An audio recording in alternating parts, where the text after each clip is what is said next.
mind, the desire for language, the way that we process language, it traps us into thinking that the words we think in terms of are actually an accurate representation of the possibilities of reality.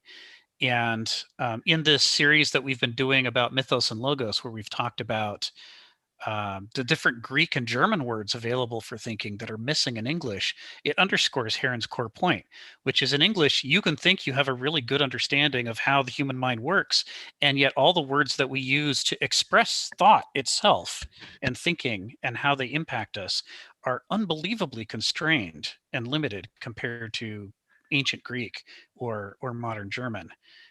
They have the ability to make very clear, sharp distinctions between different modes of the mind that in English don't exist at all.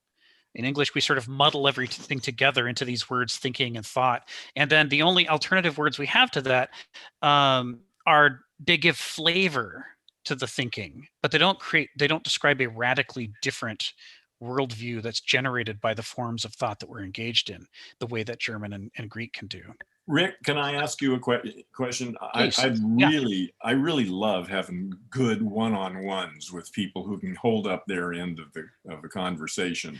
That's why we do this. Well, yeah, but this isn't one-on-one. I'd like to invite you particularly to have a conversation with me about language in particular, but sure. About this whole area. Could we? I put all my contact information in the chat just a few minutes ago. Well, here's mine. And yeah, what's a good way for? Well, we could do this somewhere. I don't want to waste time here right now, but. Well, there's a good reason for me to be giving everybody the contact info. I've started on Discord as of this morning a Kenneth Smith study group that is currently empty, but to which y'all are invited, and we can use that between these Monday seminar sessions in order to exchange materials and to do follow-up questions and so forth. Yeah. So I'm not really interested in his work. I want to talk with you about. I understand. So but for the other people, anyway, this at Stormwoods, that's your email address, right? toad@stormwoods.com. Okay. So for Heron, I'm sorry, but how would you rate that you would get his personal attention? I mean, we will all want that kind of personal attention from Rick. Well, you asked for it. How do you rate that you could do that? Well, I just simply ask, and then I get the response I get. It's real simple. While we're at it, Rick, I have to only stay for about an hour at most because I have to get ready for an audition tomorrow and blah blah blah. So not because I want to leave you. So just wanted to. Sure. So anyone who is interested, even though this doesn't apply to Heron, because as you made clear, Heron, anybody else who'd like to join the Discord study group, the Kenneth Smith study group, just send me an email at that address, and I will send the invite from the Discord channel to the address you emailed me from. What's the Discord channel, considering I'm on the other coast? So Discord is a application that's available on smartphones and computers, and tablets. It's designed for ongoing chats, whether by text or by voice. It also supports exchange of files, and we've used it successfully in our work on medical informatics as a way to do brainstorming together. The problem we have with the chat thread, for example, in Zoom, is that when the Zoom call's over, the chat thread's gone. But Discord remembers everything forever. So we can exchange information on Discord and it won't ever get lost. And it can be organized into threads. So we can have threads talking about a given chapter of a book or about a given essay or what have you. And that way we're sort of building up our knowledge base over time instead of having it reset every week. Okay. So yeah, it's like Slack plus Zoom. I don't know if you've used any of these tools, but it's a really handy tool, and it supports voice for people who want to do calls via Discord as well. So would it possibly happen on a Monday evening by chance, or how? So the difference between what Discord would be for and what this is for is that Discord is asynchronous. You can check in whenever you want. We're leaving messages for each other and exchanging files with each other. Whereas this thing is scheduled. So it sort of gives us the other thing that we need, the ability to communicate asynchronously. So it's not a focused discussion. It's just a continuum of communication. Yeah. Yeah. It's a way to carry on the discussion off and on over the course of the week and to collect links and notes. And, if people say, hey, here's a book you might want to look at that's related to this essay, then, it's still there next week. We can still go back and see what the link was. Okay. Got it. So to go back to Heron's question, so why does he write like this? It isn't actually for a target audience that he's writing. Even if nobody read it, he would write this way. And the reason that he's doing it is because he's struggling with the trap of the language. He is trying to express ideas that come from philosophers who speak other languages and are able to say things that you can't say very well in English, on the one hand. And then on the other, for anybody who's read Noam Chomsky's work on the and Edmund, I'm trying to remember his name, the co-author of Manufacturing Consent, Edward S. Herman, he's also trying to go against our cultural programming, to use words in ways that our cultural programming would prefer that we not use them. And so, for example, to be able to question power, to be able to question, the nature of politics and economics and corruption, things that the way we use words encourages us not to be able to think clearly or say clearly. Kenneth wants to be able to point us right at it and look at it and see, why does it work the way it does and what's its structure? And to do that, what turns out is that all of the familiar words we have at hand are wrong, because they have all been massaged. Their meanings have been massaged over time to ensure that if we use those words, we can't reach those conclusions. We can't talk clearly about those problems. Well, language itself is wrong. Yes. In some sense. Yes. That you really have to. Well, this is tough to talk about even. It is, right? It's hard to even say. But what I usually talk about is that people literally are entranced by the voice in their head. Yes. And that the key for me anyway, in my work, is what I call breaking identification with the language machine. Because most people believe everything they hear their voice in their head say. They think they said it, and they think therefore they must actually believe it. And really it gets down to understanding that the voice is something that's being generated automatically by my brain, and the operating system for that language machine, in my case, is English. Right. And English itself imposes all sorts of unconscious assumptions and things on our thinking. So it's really about breaking out of that altogether and then coming back to it as from an editor's point of view, sort of. Yes. Yes, that's right. Yeah, you and David, as he says in the chat, is right on the money. You and Kenneth agree on a lot of things about this, about language and its problems. If only he said it in a way that I could understand it. So that's not the task he set for himself. That's the task that I've set for myself, is to help translate Kenneth into language that other people can approach. Okay. Well, thank you. That like I say, I think you and I might have an interesting conversation. Yeah, I think it's likely. We have these every Monday. You can, come join us from time to time. Or well, like I say, I find it. I don't want to overwhelm. I don't want to take over this forum, but I really prefer one-on-one conversations where we can go deep without somebody else sidetracking us with an interesting idea that occurred to them while in the conversation. Sometimes that can work, but generally my experience has been, if I'm just one-on-one with somebody, we can go really deep, and the minute I add a third or a fourth person, it starts to drift around, and that frustrates me. Yeah. Yeah. These Monday sessions are much smaller than the session we had last Tuesday with Kenneth, and I consider that a feature rather than a bug, because it lets us do more of what you're talking about. We get a chance to really dig in deeper. It's not as deep as we'd get on a single one-on-one, but it's still a lot deeper than, for example, we were able to do last Tuesday. Last Tuesday was the conversation.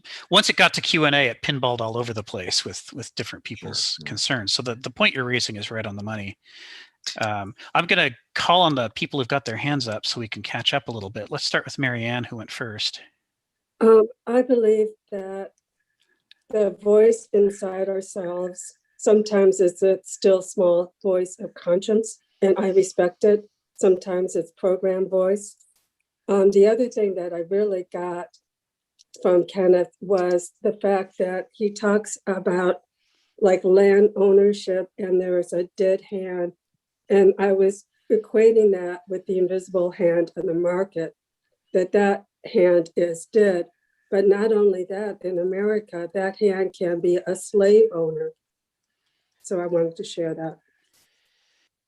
Yeah, so that was a potent thing he talked about during the Q&A in that session. You're right that that most Americans don't know how much wealth is tied up in. I mean, estates isn't even the right word. In legal covenants that say how the wealth is to be used over time, and as a result of that, there are decisions that are being made today about how wealth is going to be invested and where it's going to be used, but those decisions were actually not made today. They were actually made in the past by the people who set up those covenants, and it could be in some cases a long time in the past, like Rockefeller funds level stuff that's still being spent today according to the value system of somebody who died many decades ago. And as you point out, Marianne, it can go all the way to, slave owners setting up covenants that are still in action today, determining how the wealth that they gained from slavery is being spent today according to their value system. And I think most people assume, because the reasonable man theory and all these abstractions we use to model our economy assume that individuals today in the real world are making decisions right now based on enlightened self-interest and an awareness of what's going on in the world. And it's sort of shocking to think about how much that might not actually be happening at all. How far from that pretty beautiful abstraction the reality of our economy might actually be. I think Richard and then Dave. Yeah, I guess this wasn't the point I was going to bring up, but when you mentioned, some of these, like how these rights are set up, like historians have looked through documents or correspondence that, when the British, at the heyday of their empire, for example, signed these 99-year-old leases. It's sort of a special number in a lot of kind of things. I think possibly with airports and anyway, but the 99-year-old lease of say the mainland portion of Hong Kong, they there's correspondence, at least, amongst I think a certain lord or whatever ministers, that it was effectively permanent. Mm-hmm. Later, in the 80s, and when, the British Empire was on the decline and the Chinese, and China, was kind of coming out of this chaos, from the Cultural Revolution. I mean, the British were kind of called on it. It's hey, this is 99 years and we expect that to be honored. But yeah, the intention may not have been, but, my quick question was more, do you know, do you or David know whether Kenneth Smith ever was aware or studied or corresponded with or whatever with Michel Foucault, the French kind of historian, philosopher? I guess they would have almost kind of been contemporaries, but I don't know, but it sounds like there's areas of overlap in their interests, I find. But yeah, I know he's read some of his work. He's talked about it at times, but I don't know He's if not he ever. Impressed. There we go. Go ahead, David. He's not impressed. He's not impressed? No. Well, the question is putting the cart before the horse. Why should he be? Well, go. Postmodernism, as he says, the one time I read that he said anything about it has not been the challenge that it really ought to be to our civilizational structure and our modern condition, and that these areas were covered greatly by the 19th century existentialists that he has studied, and postmodernism seems like a weak soup in comparison. Yeah, he's often looking for philosophers who will rise to the level of a Hegel or a Nietzsche or a Kierkegaard or a Hannah Arendt, someone who will really come to grips with the core issues. And he says, a lot of the problem he has with contemporary philosophers is that they sort of nibble around the edges or discuss things in abstracto without ever saying, "Hey, power, I see you, and I've got some criticisms for you." And one can understand why, in the modern economy, so many people who work in academia don't particularly want to say, "I'd like to question my entire power structure and how I make my paycheck." But that's what he wants to see, to be impressed by modern philosophers, because certainly yeah, no, like don't get plenty me of wrong. earlier ones were willing to It was not my question whether like Kenneth Smith should be impressed by Foucault or along that lines, but Foucault was one of the things he's well known for is for his critique of structures of power. Yeah. Well, Yeah. I'll ask him. Yeah. I mean, he can, and Foucault's also been wrong on some terrible things, like on some things too. But I mean, yeah. So Dave, he may not be impressed, but I guess just curious what the awareness is, or yeah. Yeah, I'll ask him if you ever corresponded with him or met him. Yeah, Foucault and Chomsky also had they were known, they had a debate back in the 60s or 70s, I think. Something. Back when those kind of discussions, were on our public, television stations and whatnot, instead of whatever the crap that is the noise today. It was just in the last year that I learned for the first time that, of all things, the Playboy Hour or whatever it was that used to run in the 60s would have all these philosophers and politicians on there debating the issues of the day. To my mind, given the generation I grew up in, that's inconceivable. It's not. In my generation, the idea that people read Playboy for the articles, is hilarious. It's a joke, but I keep talking to these people who were active in the 60s who say, "Oh no, it was no joke in the 60s. That was one of Playboy's major claims to fame, is that they were constantly getting the major thinkers." Hugh Hefner said that when we started Playboy, we interviewed Bertrand Russell. Right. Today, we interview Jimmy Kimmel. Right. Right. How things have slipped, right?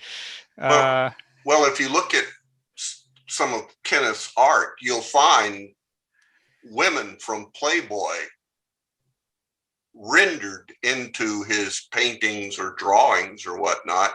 So I know he looked at the pictures a bit. I think I've got one piece by him that actually has a former centerfold as the model. He couldn't hire women of that appearance, so he used their photographs. I didn't know about that. I didn't know about that. I know he's got a collection of erotic art that he's done. I've not seen nothing erotic, just a face or an arm or something. Eros Comics published Succubus, remember? Right. I think Succubus was him. So, Dave and then James.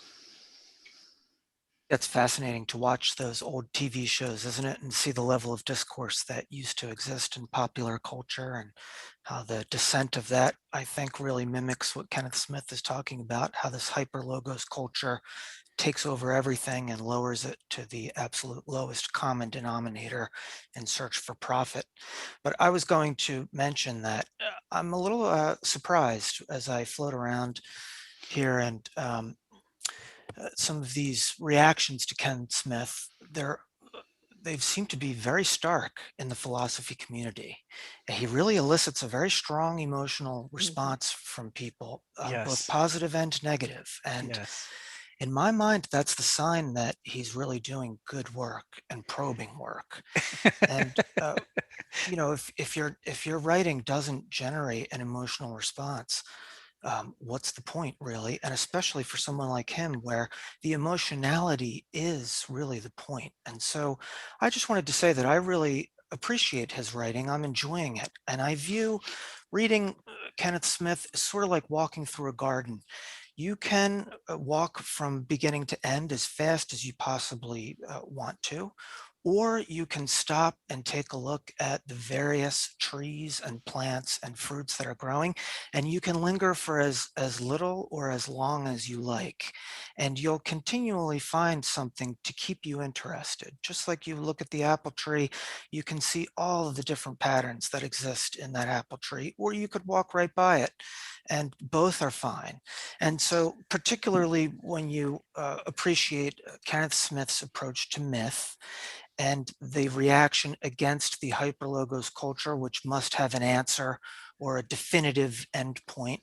You know, his writing is more mythological in the sense that it invites you to experience it and to create meaning for yourself. And, you know, I appreciate how his writing is really the culmination of his philosophy. And maybe that's why it's so compelling. There's a consistency there. Anyway, just a couple of my thoughts. Yeah, Come see why these people are screaming. say that again, David. Said, come see why these people are screaming. Right. Yeah, I mean, like the debate I got into briefly on the Meetup channel with the woman who felt that Kenneth Smith was a utilitarian who advocated the utilitarian value of slavery, and you know, Kenneth doesn't like utilitarianism at all. So, you know, the idea, the whole premise was flawed, but she I felt saw very, that. very strongly that she was right. And she definitely didn't want to talk about it except to warn other people that, you know, they should be aware that he's a pro-slavery utilitarian. And of course, she alluded to him being a fascist too. It's like, you know, people have these really powerful reactions on the basis of really a brief acquaintance with the work. And it does point to the, in part to the success of he's trying to get to the issues that move us, which a lot of philosophy tries to avoid. He's trying to elicit he's trying to get our values And it's involved in the discussion. hallmark of good art is to elicit a strong emotional reaction. I mean, you're not just going to walk by the Mona Lisa and shrug it off. It's something that stops you in your tracks. And, you know, I think he's successful in that vision. It's fascinating to see. Where I think it's harder for him is, although he does succeed in getting people to understand that something important is at stake, because the vocabulary is so difficult. A lot of people can't decipher why they're angry or what he's actually saying, and you can see it with the level of misunderstanding that people have over it.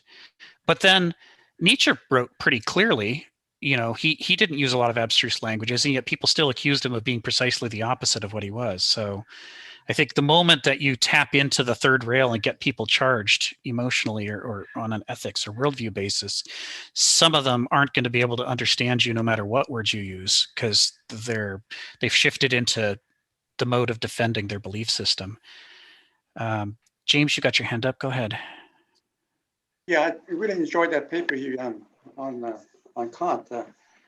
The idea that you know, that Kant is a major influence, and that people are still attracted to Kant's idea, especially his practical judgment, the philosophy of morals.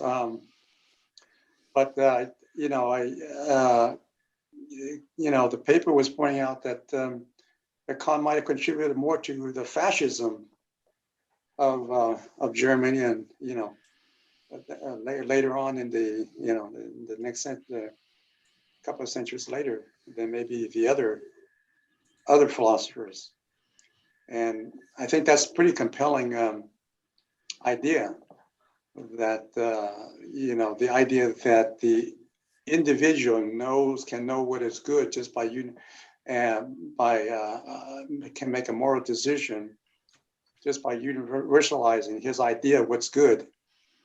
And then if you get agreement with that, you know, by other people, then you have a kind of a you know, dictatorship of a universality, right? An idea of a universality. So is that what he's getting at? That kind of universality of one's notion, rational understanding of what is good? Well, a big part of his critique of Kant has to do with it. He agrees with Hegel that one of the biggest problems with Kant is that Kant is so immersed in Verstand and Noesis that he's systematizing and describing how things ought to be in order to make a tidy, intellectually satisfying schema for knowledge and thought. And what he's leaving out is whether it actually works that way. And you can see that on the ethical dimension when he's like, well, he wants to exclude all pre-rational or non-rational considerations such as morality and religion, and he wants to redesign them to put them on a strictly intellectual basis because his schema actually can't handle non-rational things. He needs to exclude them all as being irrelevant. And so he proposes that we do away with tradition and rights and so forth, and instead that we set up a system of intellectualized ethics, and that religion be intellectualized and schematized and so forth. And what he's doing when he does that is a classic example of the Procrustean bed. He's bending these poorly understood, deep, potent powers in human life to try to make them fit the bed of his logic. And if they won't fit, then he'd like to just exclude them entirely and say, well, let's just start over and do a new way of deciding right from wrong. And that whole enterprise, this is why Kenneth Smith says over and over that all philosophy is either existentialist or it's escapist. And by that, he means either it deals with our actual natural concrete circumstances, which, as the archaic Greeks knew, have this ultimate authority over us, or it doesn't want to deal with that, and it tries to replace it with an abstracted schema that it proposes as a substitute reality in some form. And where this gets us into trouble politically is it leads us to be inclined to do the same thing with other human beings, and to say, well, I have decided that all people with the following characteristics must also have the other intellectual characteristics I've assigned to them. And so therefore we can design a society in the following way. So slavery is rationalized, so American slavery, in particular race-based slavery, was rationalized on the basis of abstracted ideas of race instead of the actual concrete reality of race. The same with genocide, was based on these abstracted ideas about right and wrong and privilege and who is God's chosen and who is this land for, and was carefully excluding from consideration questions of, yes, but was it your land in the first place? Not would you like to have it now, or do you think God wants you to have it, but were you ever actually here for thousands of years? Does this have anything to do with you, or are you just sort of doing a ceteris paribus to erase the rights of indigenous peoples? There's this way in which genocide and totalitarianism follow very naturally once you think it's okay to erase broad swaths of nature and replace them with your own prescriptions, your intellectualized schemas for how reality is supposed to work. And that's where he's going after Kant ethically and intellectually. And that's what Hegel went after him for, is saying that the problem here is that he doesn't want to deal with how things actually are. And that sometimes understandable frustration with reality and this burden of mystery and unknowability that it keeps insisting on foisting upon us can lead to terrible things if we don't have the courage to face it. Right. Joseph, and then Marianne. Yeah, just to build on that point, because there were a couple of things that I had highlighted in the essay itself, and that I'd written down, and there's one of them I can't find right off the top of my head, but it's really, he attacks the idea of duty, very, very intensely, and the idea, but this is a stark profile of a strictly deontological morality evacuated of every other mode of morality, save the binding force of duty. And then he says religion within the limits of reason alone. So that it's almost this dogmatic religion of, okay, the human rational thinking. But the problem with that is that if your premise is wrong, then you're kind of screwed. And that allows you to come to any conclusion that you really want. And that's where I find that, that's kind of terrifying, is with the deontological type of thinking and the dogmatic type of thinking. And I completely agree that, it's just the world isn't black and white as Kant makes it out to be. And it really doesn't cover, I'm not a Kant expert, but it doesn't seem like he covers the limits of human reason enough. So, maybe you can comment on that and tell me I'm wrong, but that's fine. Anyway. Yeah, no, the Kant wants reason to be able to be the foundation for everything. Because if it can be the foundation for everything, then he can shoehorn everything into logic, and into mathematics, into, he's got these systems that seem to be foolproof as long as you stay within their lines. And so he wants to redefine everything in such a way that it can stay within those lines, even if in reality it doesn't. So part of what Kenneth's going after here, he's not saying there's a problem with duty per se, but if we erase the binding power that dreams and the preconscious and morality and tradition and religion, all these things that we're born into, if we just try to define them away and say, well, we have a duty to do intellectual responsibility to whatever issues come up, and hopefully that will be enough to replace all of those things, then next thing we know, we find ourselves conducting genocides and wondering how we got there, because we've removed all of the safeguards that all of these things impose to try to point out where the abyss is, right? So why don't we treat people in certain ways? Well, we start with the proposition that we don't. And we don't start by saying maybe it's acceptable to have genocide. Let's see if we could reason our way to it. We start by ruling out whole areas of behavior and say, just don't even go there. And the attempt to say, well, what if I can intellectually prove that I should go there? Or what if we don't need those safeguards because it's gross to have safeguards that haven't been rationally agreed upon? So just get rid of all those. And I promise that somehow if you reason your way through, logic will be enough to keep us from going there. It's like what he's doing is he's taking as his assumption what should have been the thing he proved, which is, can reason, in fact, keep you from ever doing these terrible things that all of these non-rational forces have successfully kept us from doing? And Kant doesn't want to deal with that. He just wants to assert that it's true and that it will work, because otherwise his whole schema collapses. Marianne, then Donald. So I have been thinking, this is my thoughts, is that a lot of times when I hear things about reason, I go, where's the heart chakra? Where are the people that are feeling the depth of the relationship they have with the world? And I find it empty. And it's almost like trying to define good is a way of getting a pure sense of conformity into the milieu of the culture. And I am really scared of the conformity, like with Trump and the men that refuse to get vaccinated. They'd rather be a Trump supporter. It is frightening to me when reason, I want to say, goes over the cliff and doesn't see what they have created. And looking back, I think that the relationship mind has to be developed. And the relationship mind, you have to be able to go into the other person, or not go into, but you have to understand the other person's circumstances. And it's a bridge. So always saying reason, here. It's not, that's my thought. Yeah, there's a purity impulse that we've sort of inherited along with other better, healthier impulses. And the purity impulse leads us to think that things that are mixed are bad and things that are pure are good.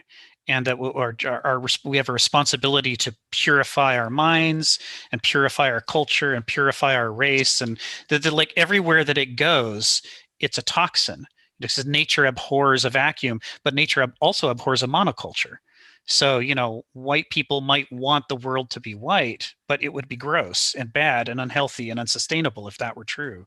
And it's the same with Kant and intellectual reasoning. He may have a distaste for the unconscious and for emotions and for non-rational bindings upon his decision making, but in fact the world is a much worse place if he successfully conducts this totalitarian pogrom and eliminates from the mind everything that isn't reasonable. Then we end up in a much worse place than if we acknowledge that nature mixes, nature combines, nature creates all of these webs of interdependency, and that's what makes things go. And the attempt to clean it up and purify it is what makes things die. But he can't see it because he's still trapped in the purity impulse, and he doesn't realize that underneath his apparently rational program to make people be intellectually rigorous is this irrational terror of impurity that he has inherited for irrational reasons. Even his very most rational proposition sits on top of an irrational foundation he can't perceive, and that many bad things have come from. Donald, then Joseph, then James. I'm not sure I remember. Then Sharon. Go ahead, Donald. I'm not sure I even remember where we started. I got split here in personality. One, Kenneth has asked me many, many times, do I remember you, Rick? As if I'm supposed to have known you at some point. And I'm not sure I do. I feel rather like, Lee with Grant at Appomattox. I should have known this man who was a captain when I went to Veracruz, but I'm not really sure. Two, if I remember from the time I did study Kant, and Kant really started off by cleaning up. He was sort of a philosophical janitor to clean up the problems from Newton. In that Newton's physics, which were great, required absolute space and time. And so Kant cleaned up reason to put absolute space and time as a feature of our very perception of the world that could not be there. And so you sort of see that same tidying up of ethics here. You just make it, he needed to provide an abstract empty space for Newton, and he did it. And then he turned his attention to ethics and did the same thing for them. And we should be appreciative. I mean, look at all the hard work. Look at all the hard work. And it turned out that Newton was simply not quite right, and we didn't need that cleanup anyway. Right. Right after all that work that was done, along comes Einstein and Bohr. Right. They said, yeah, don't need that. So, let me say one other thing is, please. As when we get in here, one of the things that we keep talking about in kind of political, and Kenneth makes a lot of political statements, but it's hard to say what they mean in terms of voting or lawmaking or anything like that. But one of the things, he always would send me lists of things to read is Hannah Arendt's The Origins of Totalitarianism. Oh, yes. Which will convince me, maybe it wouldn't convince you, that almost every political movement, it wasn't just the fascists, it wasn't just the Nazis, and it wasn't just the Bolsheviks that were totalitarians, that almost every modern political movement is at heart totalitarian, that no political movement wants to deal with the messiness of persuasion and consent. Yes. This always, for me, I always read Plato and got kicked by Kenneth many, many times for my trouble. But in the book one of the Republic, when they attempt to drag Socrates back down to Cephalus's house to and to see the parade and all this stuff.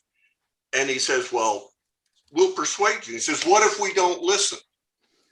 And they said, well, we'll make you, you know. And that I mean, that's perfect. The problem, and I once asked, maybe you could comment on this. I once said, Kenneth, I think you're going to have to write a fiction story that shows the world without these deformities to it, so that people can see it. And I don't know that he just sort of like, get out of here. You're free to write the story if you want, but I don't know. But it is hard to see that, you know, that Kenneth is so much is in the deconstruction business, the trying to tear away things, that it's often not as clear what gets left when you get the deformities out of modernity removed. Right. What do we end up with? Are we agricultural, medieval, agrarian hippies or something? I don't know where we go. You know, maybe you do. Maybe I should undergo hypnosis or something to see it. Do I remember Rick Marshall from an earlier life? He might be thinking of just the time we were on his mailing list together. Well, we've been on his, yeah.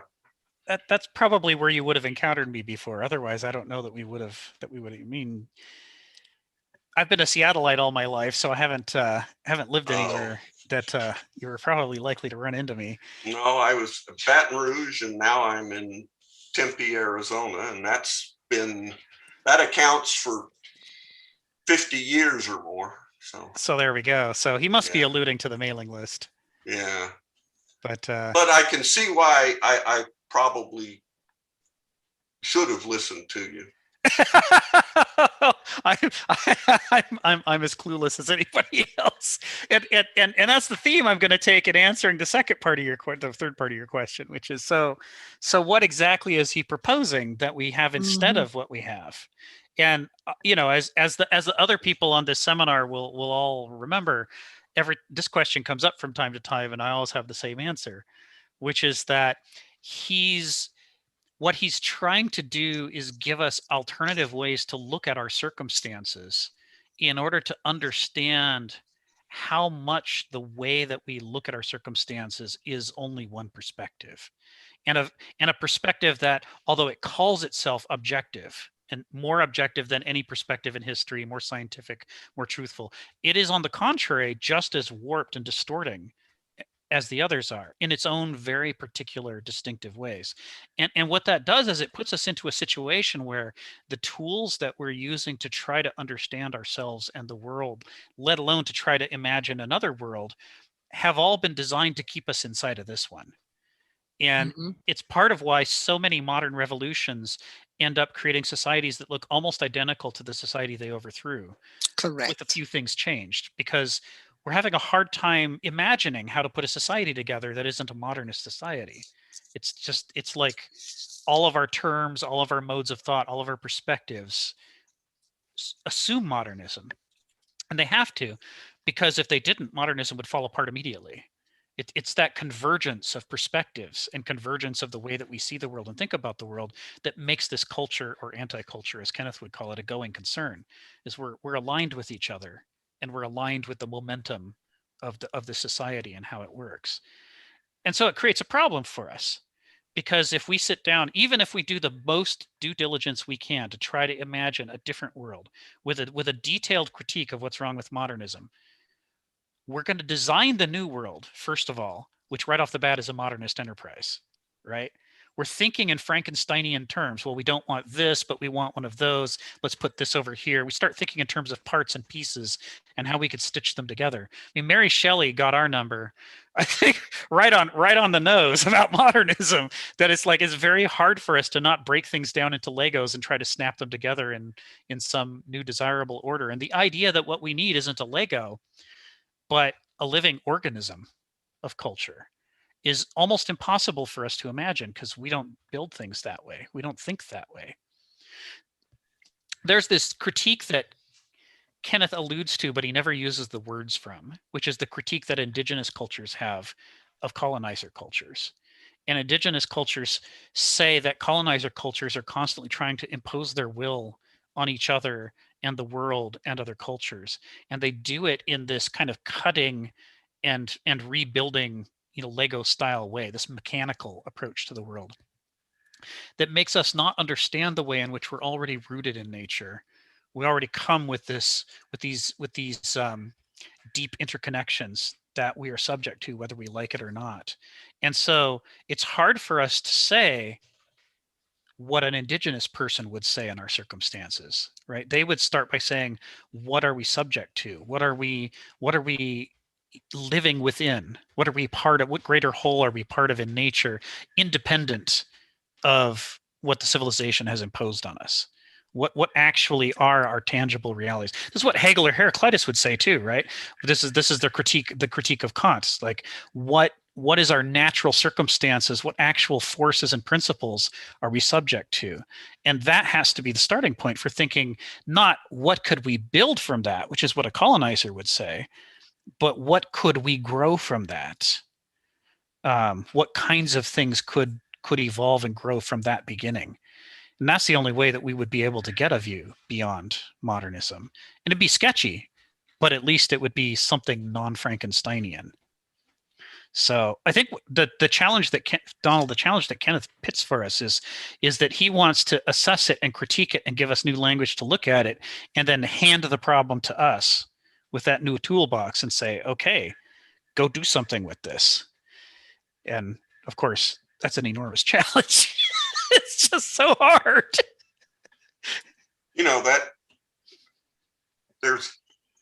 For some reason, I signed up for a mailing list last fall that said Progressive Democrats of Tempe, it was kind of a get out the vote thing, but it deteriorated into some argument about what was Marx's real labor theory of value and stuff like that. And it just struck me that, I don't think that's something that can go to the people for voting. That, it's like every political movement gets wrecked in some way, wrecks itself. And when I think we're talking politics here because he looks at the polis, and that the polis was a good thing. And he made that comment the other day that beyond a few hundred people, you really can't have just societies. And are we prepared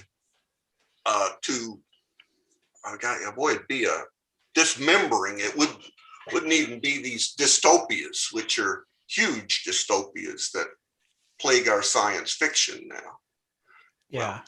Well, go on to Joseph or whoever. Yeah, and we'll circle around. We'll come back. That's how these ones go on these Mondays. We do these little cycles. So Joseph, then James, then Sharon. Actually, Sharon hasn't gone yet, so I'll let her. Oh, okay. Sharon, go ahead.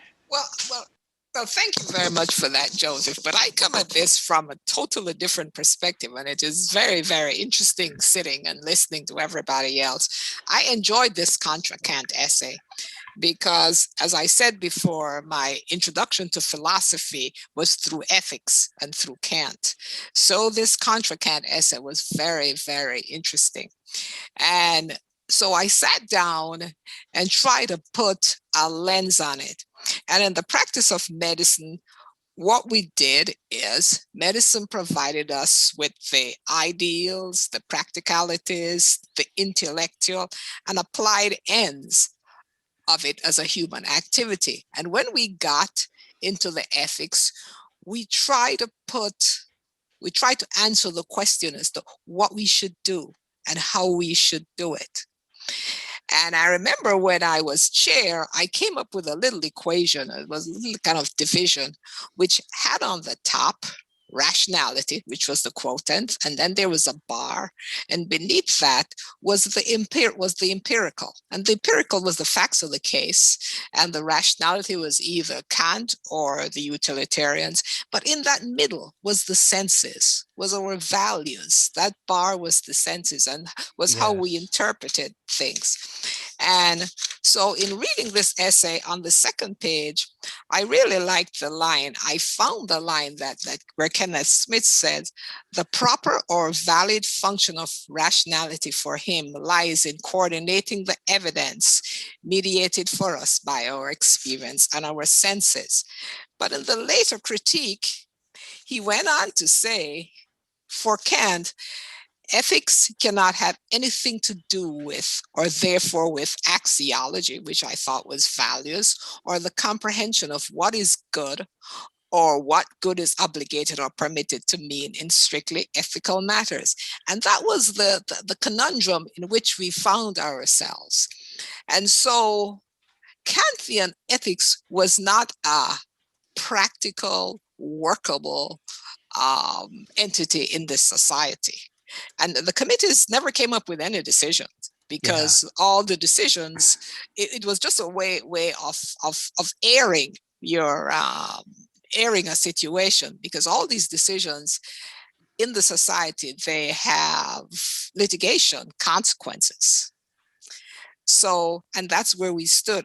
So I enjoyed reading this essay because from what shall I say, an administrative point of view, it was very difficult to see the challenges associated with Kant. So I really enjoyed Kenneth Smith because it was good to hear a philosophical point of view. Well, you put your finger right on it there, didn't you? You're doing that Sharon thing again. It's like, see, you know, this is when Kant wants ethics to be rationally deducible, you know, that we could invent them by thinking it through rationally. He's making that mistake that the classical Greeks made, where they got too rationalist, they got too Apollonian, and thought that they could think their way to the truth, which is what led to that shockwave in the early Middle Ages with the Arabs trying out all these Greek ideas that they had been taking on faith, only to discover how many of them weren't that way at all. And that they sort of realized that the Greeks had talked about a very important principle called praxis, which is the principle that you have to test your ideas, because you only really learn by doing. You learn through experience. If you reason too far in advance of experience, you're going to go off the rails and come up with ideas that seem to make sense, except that if you were ever to actually test them, it would turn out they were false. And so the Arabs, by testing the Greek claims, basically invented the modern discipline of science. You know, over and over, they refuted all of these persuasive, compelling, impressively argued, beautiful ideas that were false, because they've been argued in advance of the experience. Part of what I love about medicine, and it's terrible for patients in the short run, but great for them in the long run, is that our ideas about biology and chemistry and medicine and so forth come face to face with the reality of what happens when you try to practice medicine and you try to treat people that way, and you discover which of the ideas hold up and which ones really don't. And from that, not only emerges sort of the model of an empirically driven approach to knowledge, but as you're pointing out, there's the possibility of an empirically driven approach to ethics as well, which is a much more difficult and fraught concept, but you can see how it too needs to be immersed in the world so that the world can tell us some of the time when we're deeply wrong. Something we thought would be an ethical position, we try it out in medicine and it leads to some terrible consequence, and then we have to come back and revisit it. And a classic example is the idea the more naive idea we had for a while about medicine, that the purpose of medicine is to postpone death as long as possible. And that led us into these scenarios where we have people on breathing machines who are basically dead, except they're being prolonged. And so ethics had to be developed further as a result of the experience we had. And that's not something that we were able to foresee. When we were just naively reasoning about it, it seemed like a reasonable proposition ethically that we should be postponing death.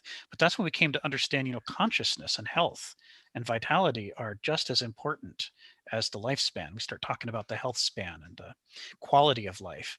And a lot of this stuff arose directly out of medicine because of praxis. If it weren't for praxis, if we just stuck entirely to our theory, we would never have made these ethical breakthroughs necessarily, or at least much later. Can I just say one more quick thing? Please. Because one of the challenges on the upcoming horizon, I think, is here already. And I don't think we've resolved any of the ethical conundrums to any satisfactory degree, is CRISPR.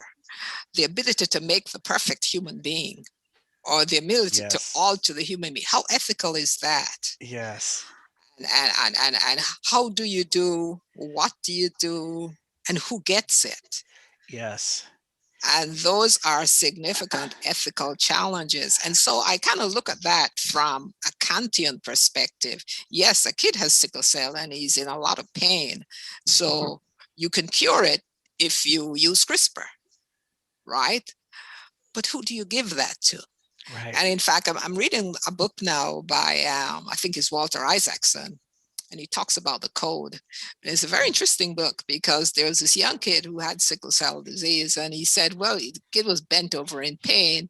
And this guy said to him, well, we can take care of it. Do you want that?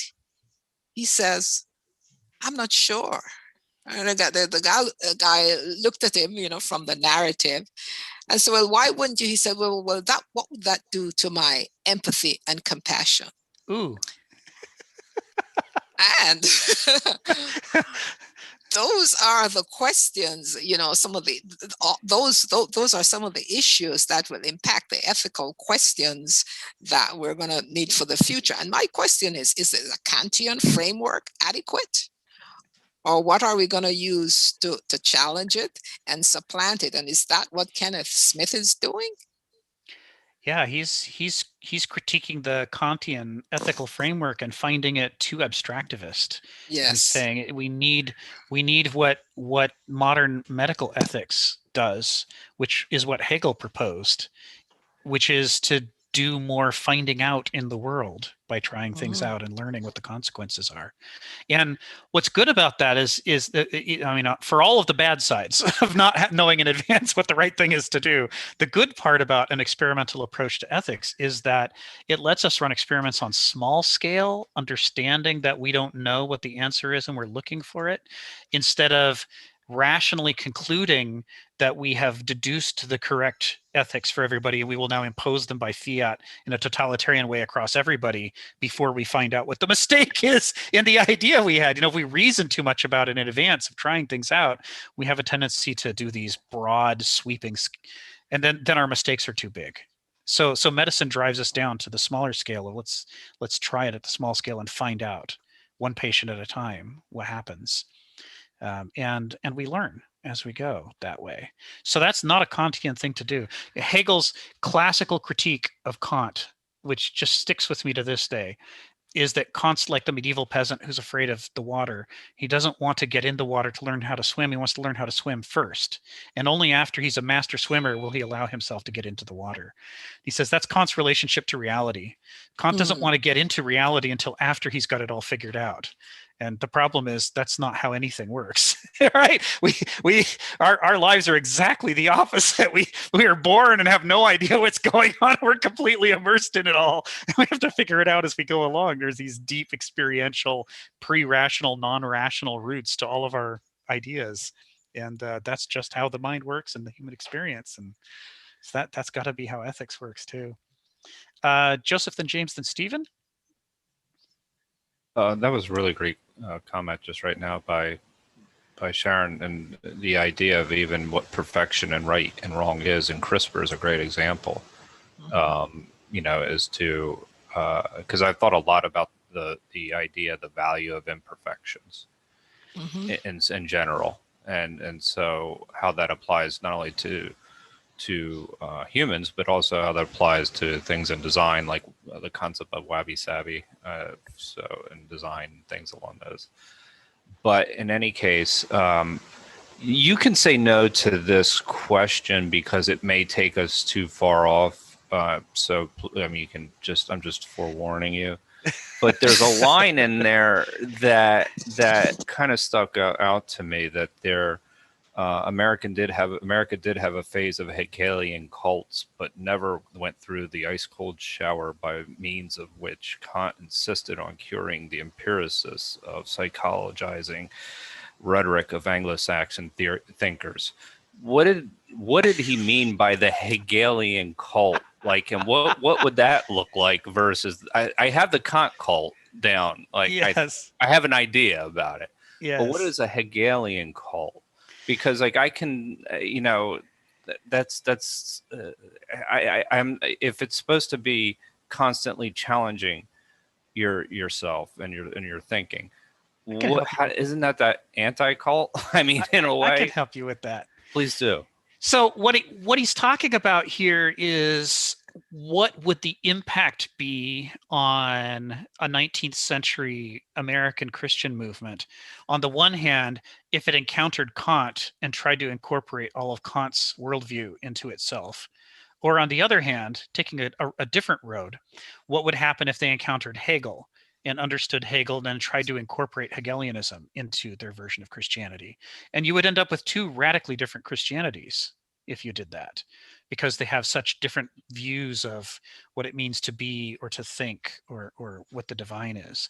And so what he's saying is, not that American Christianity is deeply Hegelian, but that there were some Christian cults that explored a naturalist approach to God, right? You can find some Christian sects that will talk about God in nature, God's fingerprints being in nature being divine, a divine thing because it's God's creation, and therefore not to be despised as it would have been in a medievalist worldview, but to be honored and respected and studied, and that it's worthwhile. A Kantian, and that leads to certain kinds of flavors of Christianity that are different from what the mainstream was in the 19th century. I don't know that any of the Hegelian Christian impulses came to dominate in the US, but at least there are varieties, mixed in with the others. But there aren't any real Kantian varieties of American Christianity, the way that there are Kantian varieties of European Christianity. The kind of cold rationalizing, every last thing has to be rational. We're gonna go through the Bible top to bottom with a comb and come up with a rationalizing basis for everything, or else we'll discard whatever doesn't fit.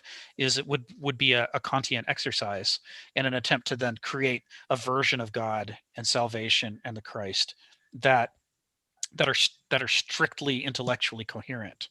That's really not an American thing to do. What we have instead are the literalists. We've had an enormous fundamentalist movement, and the fundamentalist movement is in some ways a pushback against both Kant and Hegel, to say you can't use either nature or intellect to evaluate God. You shouldn't evaluate God. You should memorize God. Every passage should be memorized, and they're all strictly true, even the ones that disagree with each other. Like we've selected this sort of not only counter-intellectual approach to Christianity, but this counter-naturalistic approach to Christianity, which was one of the things that the Catholic Church was afraid of in the Middle Ages. It's part of the reason why they didn't want to translate the Bible into the vernacular. They pretty much openly said, if we give people the whole Bible in translation, someone's going to be bound to take the whole thing literally, and then the wheels are going to come off of everything. And of course, America is the American religious movement has been the crucible in which we have proven them absolutely right. That some people will say, well, then every jot and tittle of this must be precisely accurate, and we must fight anybody who attempts to think about it or check it against reality, or even anybody who says that any of this is metaphors. None of it can be metaphors. It must all be literally true.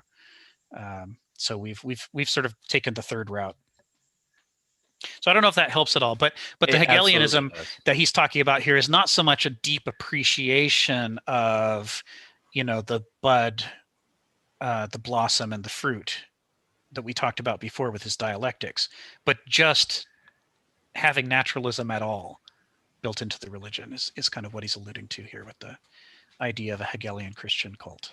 No, actually, that almost gives me a problem that is being solved by Hegel and Kant, and then the fundamentalist actually kind of clears it up, like the difference between the two. So I appreciate that example. That was a good example. Yay! Thank you, Stephen.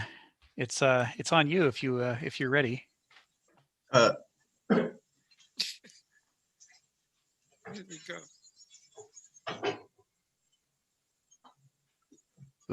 so sorry about that. I just had to jump up and. No problem. Good to see Yeah, you. yeah.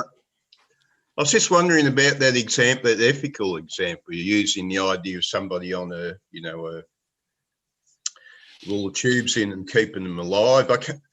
Why would you think that's a unique circumstance that arose in history? I'm just curious, because all through our history, we've had cases of human beings which are in such a bad situation, physically or even psychologically, where a type of suicide became the way out, or Right. somebody else killed them. I mean, ancient Right. literature is full of it. Right. I'm just wondering how does this modern dilemma become so unique compared to things of the past? I'd say that the main difference is that the power at our disposal to use ventilators and other forms of intubation to keep people going is universalized what we used to think of as an idiosyncratic problem. It used to be we'd say, well, some people may find themselves in those circumstances, and we'll have to figure out what to do then. But now, or rather maybe 40 years ago, 30 years ago, we were starting to look at the possibility that maybe everybody's life was going to end up on a machine being extended for years, sucking dry the wallets of their families. And it got terrifying when we started to think about it as being that's the normal end of life for everybody. And that's really what forced a deep evaluation of the ethical considerations. As long as things can be treated as anomalies, as one-offs, so like this one guy has the situation, people can use circumstantial ethics to avoid generalizing, avoid trying to come up with a general solution. But the moment it starts to look like that's where we're all headed, it completely changes the way we think about the problem. Yeah, I'm thinking in the future, the way things are going, there'll be too many people. States will start to look at their populations radically differently from what the Anglo-Saxons have been looking at their population in recent times. And I can see a time coming when the resources are limited in relation to the population. They, look at some of the old sick people and say, well, let's bump them off. Let's make that the normal. I suppose that happens today, but it's undercover. And it's only on the small scale, but this will become major. Look at that person there. They're utilising the state resources. They're useless. It's your time to take the injection and be sent off. That will be the new ethics. I'm gonna let Sharon field this because this is actually where she works. Stephen, are you British living in England, or you're here with us in America? No, I'm Australian. You're Australian. Okay. Well, the reason I ask that, I couldn't differentiate the accent, is because what he's saying is cultural, right? We don't, here in America, we tend not to view human life as resource consumers, right? Particularly when it comes to death. And we have very strong ethical boundaries, because if you make a resource decision, then the institution and the physicians involved incur significant liability. Okay, you're saying you do that now. That's not my point. My point is the ethics will change due to a type of practicality. And my point is, though, and when you say we in America, I'm talking about Anglo-Saxon ethics. I view them as a cultural group. They tend to have the same values because they talk the same language, so they start believing each other's crap. The Europeans are a little bit, they speak a slightly different. The French So when won't you talk say, to us, so they won't make the same mistakes. so when Stephen, you that say, just, Steve, yeah, go ahead, Dave. Stephen, that just highlights, I think, something we've been talking about, the totalitarian nature of relying on a purely rational viewpoint when it comes to ethics and morals, right? That's the danger, exactly as you point out. Right. And there's nothing to say that that couldn't happen.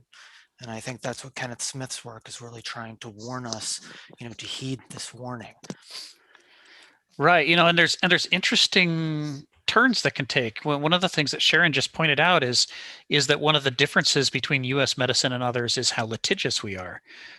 And that litigiousness has put an enormous pressure on institutions in the U.S. that are involved in healthcare that may not be present to this extent in Australia or Canada or Great Britain or New Zealand or elsewhere, to the point that they can't make some of those resource allocation decisions, at least not openly, because they'll get sued if they do. And the price of the lawsuits can be staggering. It could close the institution.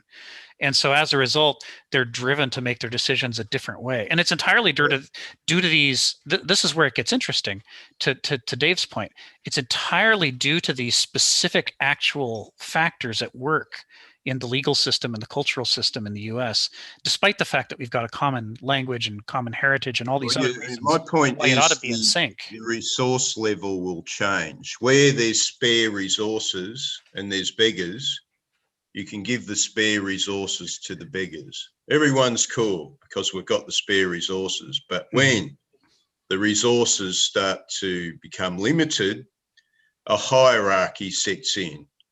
And, well, the least desirable people will be the ones bumped off.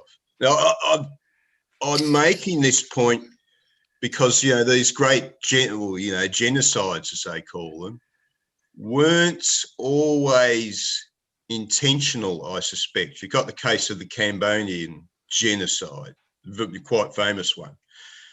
And I suspect it wasn't simply an act of intentional evil, as they call it. The fact is, the Khmer Rouge took over Cambodia. They were idiots. They didn't know how to run anything. They couldn't keep the cities supplied. They thought they could feed everybody by throwing them out in the country. The whole system broke down. Then they were suffering a shortage of food. And I suspect when they knocked off 1 million people, in a hierarchical sense, they knocked off what they regarded as the least desirable. They were simply trying to spare their resources for the rest of the population. They killed mainly men. Oh, well, you can, when us Khmer Rouge have finally worked out to run something like Venezuela, we'll start, we have the resources to spend then. The whole factor is when, just before the Vietnamese invaded, the whole point was they were about to go through another mass killing because they found that they'd killed so many people, but they were still unable to supply the population. That was their ethics. Yes. This is communism. This is how communism works. That's their ethics, is the population has no individuality. They're just a resource. They were thinking it They're through. either useful. They were reasoning it. If they're not useful, they're expendable. This is about people being expendable. Now, your point's well taken. About the wicked evil of the Nazis, and it's probably true, but I was researching all the factors associated with World War II. And you looked at their core population, which was the industrial agricultural force that was keeping them going, was about 130 million people. And when that war with Russia started, the Russians had been supplying the Nazis with the last of their external resources. Right. Hitler figured we can wipe Russia out, take their resources, and we're sweet, man. Right. Didn't quite work out. Didn't quite work out. Yeah. And, when they talk about the Holocaust, where it wasn't just Jews, it was about 11 million people they exterminated. You got to think of, out of 130 million people, they eliminated 11 million. And I suspect why in particular they did it was they was trying to spare their food resources. Mhm. That last few years, the Nazis are all under all sorts of strains. They thought they had to win because there was no long-term war. They were going down. They were dependent on external resources. So this Right. sort of thinking, Right. we lived in a fluffy world. I was born in, I was a little kid in the 1960s. Oh, we're all pals. Everything's great because there's just so much resources for the population that was there. Uh-huh. So we face a very uncertain future with increasing population. And Stephen, you can see why pushing a narrative like that of artificial scarcity, whether it's true or not, would really serve to those in power and to help them perpetuate that power. Because if they can justify cutting off someone's resources because there are only so many to go around, it then contributes to the commodification of culture. You're 1 or 2 steps away from a genocide, just like Rick is talking about, eliminating vast swaths. It becomes this totalitarian. I'd be careful with the word, what that word you use when you were claiming that they would artificial scarcity. Artificial scarcity. Yeah. I don't think I want to go into that sort of conspiracy thinking of artificial scarcity. I say well, if you go on to the WHO's website, you can see that we currently produce enough food, for example, to feed 10 billion people. The population of the Earth is 7, and almost half of the food goes directly into a landfill. So it's not a lack of resources; it's a lack of the political will to distribute them it does to people sound in like need. an exaggeration. It's not. Part of what's interesting about moderns is that we're told that we live in this technologically advanced, objective, scientific world. So we assume that we're seeing things as they really are, and that our systems are more or less efficient. And what we discover over and over is that modernism is shockingly inefficient. It's just amazing how much waste we generate. It just staggering, and that information. I reserve to differ on the idea. Well, you can look into it. It's all available online. In fact, I study these factors. You've entered the dream when you start talking about artificial scarcity. Well, you think he's meaning conspiracy, but he's not. He's not talking about conspiracies. He means the scarcity is unnecessary. Not that somebody's doing it on purpose in order to achieve a plot, but rather that the perverse incentives of the market give the food producers plenty of reason to throw away excess. No. I'm pure Ayn Randness. The market is God. You could walk down to your local supermarket and watch how much food that they throw away every single evening. Your local supermarket, pouring bleach on food, destroying things to keep them out of the marketplace. Okay. Yeah, I feel this idea of artificial scarcity is getting into a bit of nonsense here. This is a story about distribution. The food might be there, but distributing it is not so easy. Yeah, that's the issue, is that a lot of food goes bad before they can figure out how to distribute it. We haven't really worked out our distribution. I don't know how it is in Australia, but in the United States, there's a lot of waste here. What does distribution take? What does distribution require? So many things. Energy. Huge amounts of energy. Transport. We have a form of transport in the modern world which didn't exist in the Wild West. Right. We could take like a couple 100 square miles in the Sahara and power it. Yeah, and in the US too, the fact that we destroyed our own train infrastructure in order to sell more cars in the 20th century means that we have problems distributing food that you probably don't have in Australia, or certainly Europe doesn't have, because they never went through a stage of let's destroy our own infrastructure in order to sell more cars. Yeah, I'll give you this picture. I'm afraid you guys, you're obviously socialists. Things are not always as they seem. Things are not always as they seem. You're dreaming. You think that your socialist technical utopia is anything but a dream. Well, if you assume that everybody on the call is a socialist, you'll be making some mistakes. You're generalizing about people whose political positions you don't actually know. I'll say this is what a socialist is. A socialist is a person who's a passenger on a jumbo jet, and he's looking at the pilot, I think. So that evil pilot's got an advantage over me. He's got control of the plane. The socialist will push the pilot out of the way, prod himself in front of the controls, and suddenly work out he doesn't know how to fly it. That's Venezuela.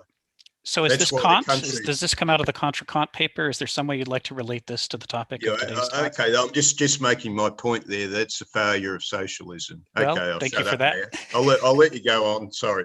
It's quite all right, Yeah, Stephen. thanks. Marianne, you've got your hand up for quite a while. So I really liked what Sharon said also, and I really appreciate the medical ethic of do no harm. I think that that's kind of like what I try to do is do no harm.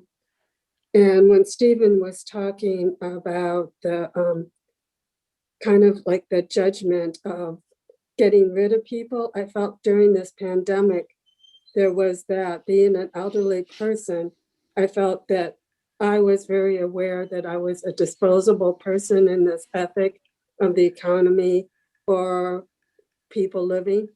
And I also think race, a lot of the essential workers, people were considered somewhat disposable, especially the meat packers. And I am disgusted. So when Kenneth was talking about Kant being more terroristic than Robespierre, and the scale of the king and the god, I think we now have the scale of the god and the stock market. And we are balancing those two as if they are equal weight. So that's what I have to say.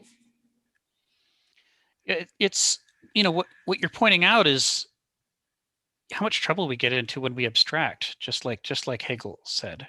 You know, that the Kantian approach, the reason that Kenneth, you know, compares him to Robespierre and says he's worse is that, you know, what we do when we generalize about people and abstract them and assume that they fit our abstractions is that we start forcing them into solutions for which that wasn't actually the problem they were having.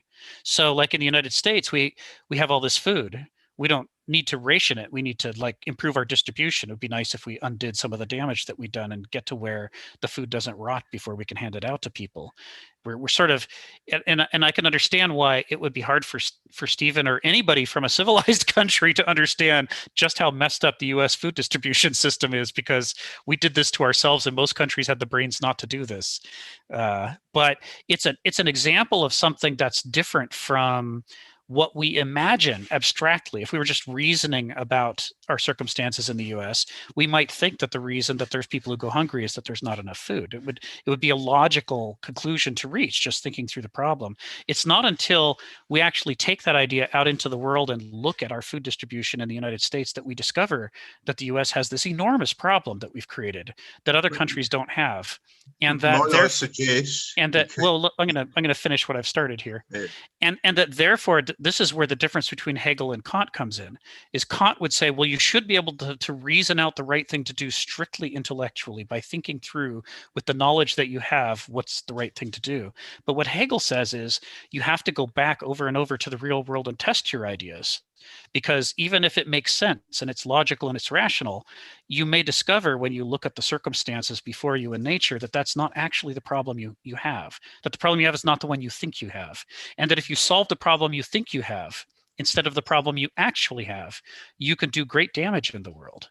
This is why he compares him to Robespierre. How many people can we harm by fixing their problems the wrong way? Because that's not actually the problem they're having. It's just the one we are imagining rationally that they have. So that's what he's going after. Might I suggest you use the word calories rather than food? This is from an engineering point of view. Calories rather than food. The essential characteristic is calories. Well, I'd like them to have nutrients too, not just raw calories. No, the essential characteristics, the thing that the big bugger at the end of the day is calories. That's the mass that's required. we'll come back to that in a second. I see Donald's got his hand up. Go ahead, Donald. Well, I really liked the quote from Heine. Ah. You know, and several times it's come up here, but maybe you can enlighten me as how did Kenneth resist slipping a reference in here to Margaret Thatcher, an actual store clerk that ran a country? So, I mean, if we've ever had someone that knew how to weigh out coffee and sugar, applying her skills to a parliament. So I shared this in the meetup chat, but let me share it again here. I have to thank Richard because he has been pointing us at this documentary series, The Trap, by documentarian Adam Curtis, where he talks about the way the modern world is ruled by abstractions in a Kantian way, and it's highly relevant to today's discussion. I'm going to put a link right there to all the episodes of The Trap. It's a series, a documentary series. All the episodes are on YouTube, and I've only watched the first one so far, but I was blown away by the quality of his investigation into Thatcherism, for example. It's like, who did Thatcher study under? Where did her ideas come from? Where did they study? Where did their ideas come from? And he shows how a lot of the abstractivizing politics and economics of the 80s comes out of Cold War models that were developed from mutually assured destruction. What would it take for the Russians and the US to not blow each other up? You know, if we assume that they're hostile and we assume they're watching each other and they have a perfect understanding of each other and nobody's acting out of altruism but strictly out of self-interest, how can we make a balanced system that won't blow up the world, right?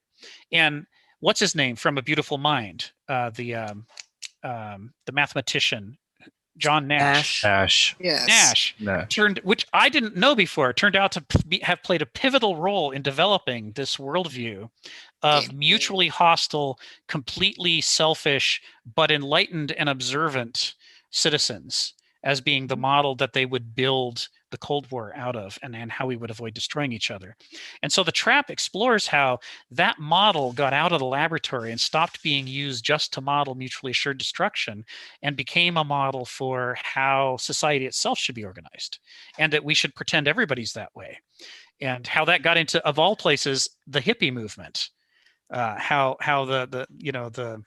the perfect, pure, hyper intellectualized, selfish person became a model for a subset of the hippies. It's all this sort of consequences, this wave of ideas flowing out into the culture, and how it manifested itself. I didn't know before I watched that episode. And Thatcher's right, just like you say, Donald, Thatcher's right in there. They spend a bunch of time talking about the impact that this worldview had on how medicine and healthcare are delivered, and what it did in the healthcare industry. Go ahead. No, I was just going to say, we talk about medicine all the time, and the Greeks talked about medicine all the time. It's their go-to example for a science or technique.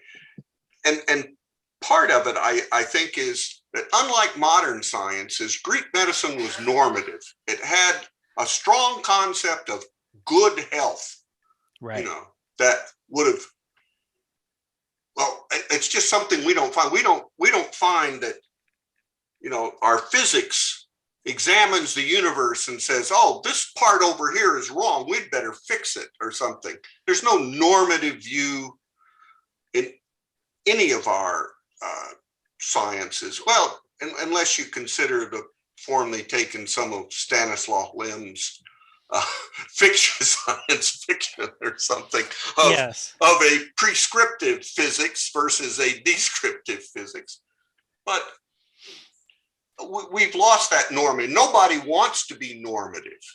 I think that's kind of a modern pressure. Don't say this is good health. Right.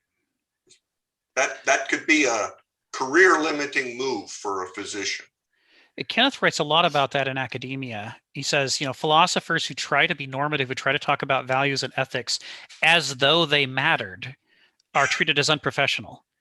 and that you're strictly supposed to talk about them systematically as a mere artifact within some intellectual philosophical schema in order to illustrate how that schema works. So if you want to say, how do ethics work in Kant, or how do ethics work, in Deleuze or some other specific philosophical system, in an academic philosophy department, you're allowed to talk about that. But if you try to talk about right and wrong straight up from a philosophical perspective, then they all think you're unprofessional. You don't get promotions. You don't get tenure. They're like, oh, you're just naive. And that really goes to the heart of one of the premises of modernism, which is that, we don't have to actually talk about right and wrong. We just have to talk about utility. Only the use value of things matters, not any other form of value. And you can see how that's compatible with Kant. Use value can be intellectualized. We can start with for example, we could start with a proposition of artificial scarcity. We could say, well, what if there's not enough food to go around? Who should we kill? And you can reason it out, and you can make a whole schema, and it's all intellectually coherent. But what's missing from the picture is, but maybe we don't actually have scarcity right now. Maybe we actually have an abundance of food and we're wasting a bunch of it. And the entire premise is where we went wrong, right at the very beginning of the logical syllogism before we got started. This is the thing that Hegel's philosophy is good at pinpointing, and that Kant's philosophy is just a big blind spot. He can't notice if his intellectual premises are wrong. He can only reason out from those premises and try to make a coherent schema from them. I raise protest again against artificial scarcity. So artifice only means that it's something we made. It doesn't mean that it's a plot, right? So the socialist mind is one that there's a big cookie jar there. Now leave the socialists out of it. Leave the socialists out of it. Donald Trump's in front of the cookie jar, and they're all saying, well, why aren't I getting the cookies? No, things can be artificial without a conspiracy, and things can be artificial without somebody withholding. They can be artificial just because human beings, through their actions, have caused something to happen that wouldn't have happened without their actions. So, for example, instead of conspiracy, a premise that's used a lot in evolution is convergence. And convergence is where a lot of things begin to resemble each other, not because they had a plot and they got together and said, let's all be like each other, but because they're under similar circumstances, and those circumstances shape them. So you get the dolphin, and you get the ichthyosaurus, and you get the swordfish, and they didn't plot to do that. It's just if you're going to swim fast through the water, you're going to end up looking like that. You see what I mean? Common forces. I think it's a sort of idea that somehow I'm not getting because some mean man is denying me. That's a fundamental principle of socialism. I can hear that you're concerned about what socialists think, but here in America, as Dave was saying, you can go to any grocery store and watch them throw out the food. The US is different from other countries. We have a very specific set of problems. So, in Australia, I'm sure there's endless things you could tell us about how food distribution works in Australia that nobody in America would have a clue. We would be trying to guess what Australia was like based on what the US is like, and we'd be wrong and you'd totally be right, because we just don't have the experience. But here in the US, we've got some really stupid, weird problems that we've created for ourselves. And if anything, the real scarcity here is morality, right? That's what we're lacking. Correct. That's what we're all trying to sort of get at here through, combating these cold elements of rationality. You can get to these really dangerous places. So the scarcity here, and you don't hear that narrative because no one's found a way to capitalize on that yet. And once the system does, you can be sure it'll be on a t-shirt or on a bumper sticker. But until then, that's maybe a real scarcity where we should turn our attention to now more than ever, as we have the technology to do things like CRISPR and all these other things. I still hear the attitude of the beggar, holding your hands out. Give me, man. I can't help you with that. You've developed I think you're projecting. I think you're projecting, Stephen. Theory on your own. I think if you're looking for socialists that are whining about how the powerful people are keeping all the goodies away, you're going to have to find a different group for that, because that's not how we're coming at this.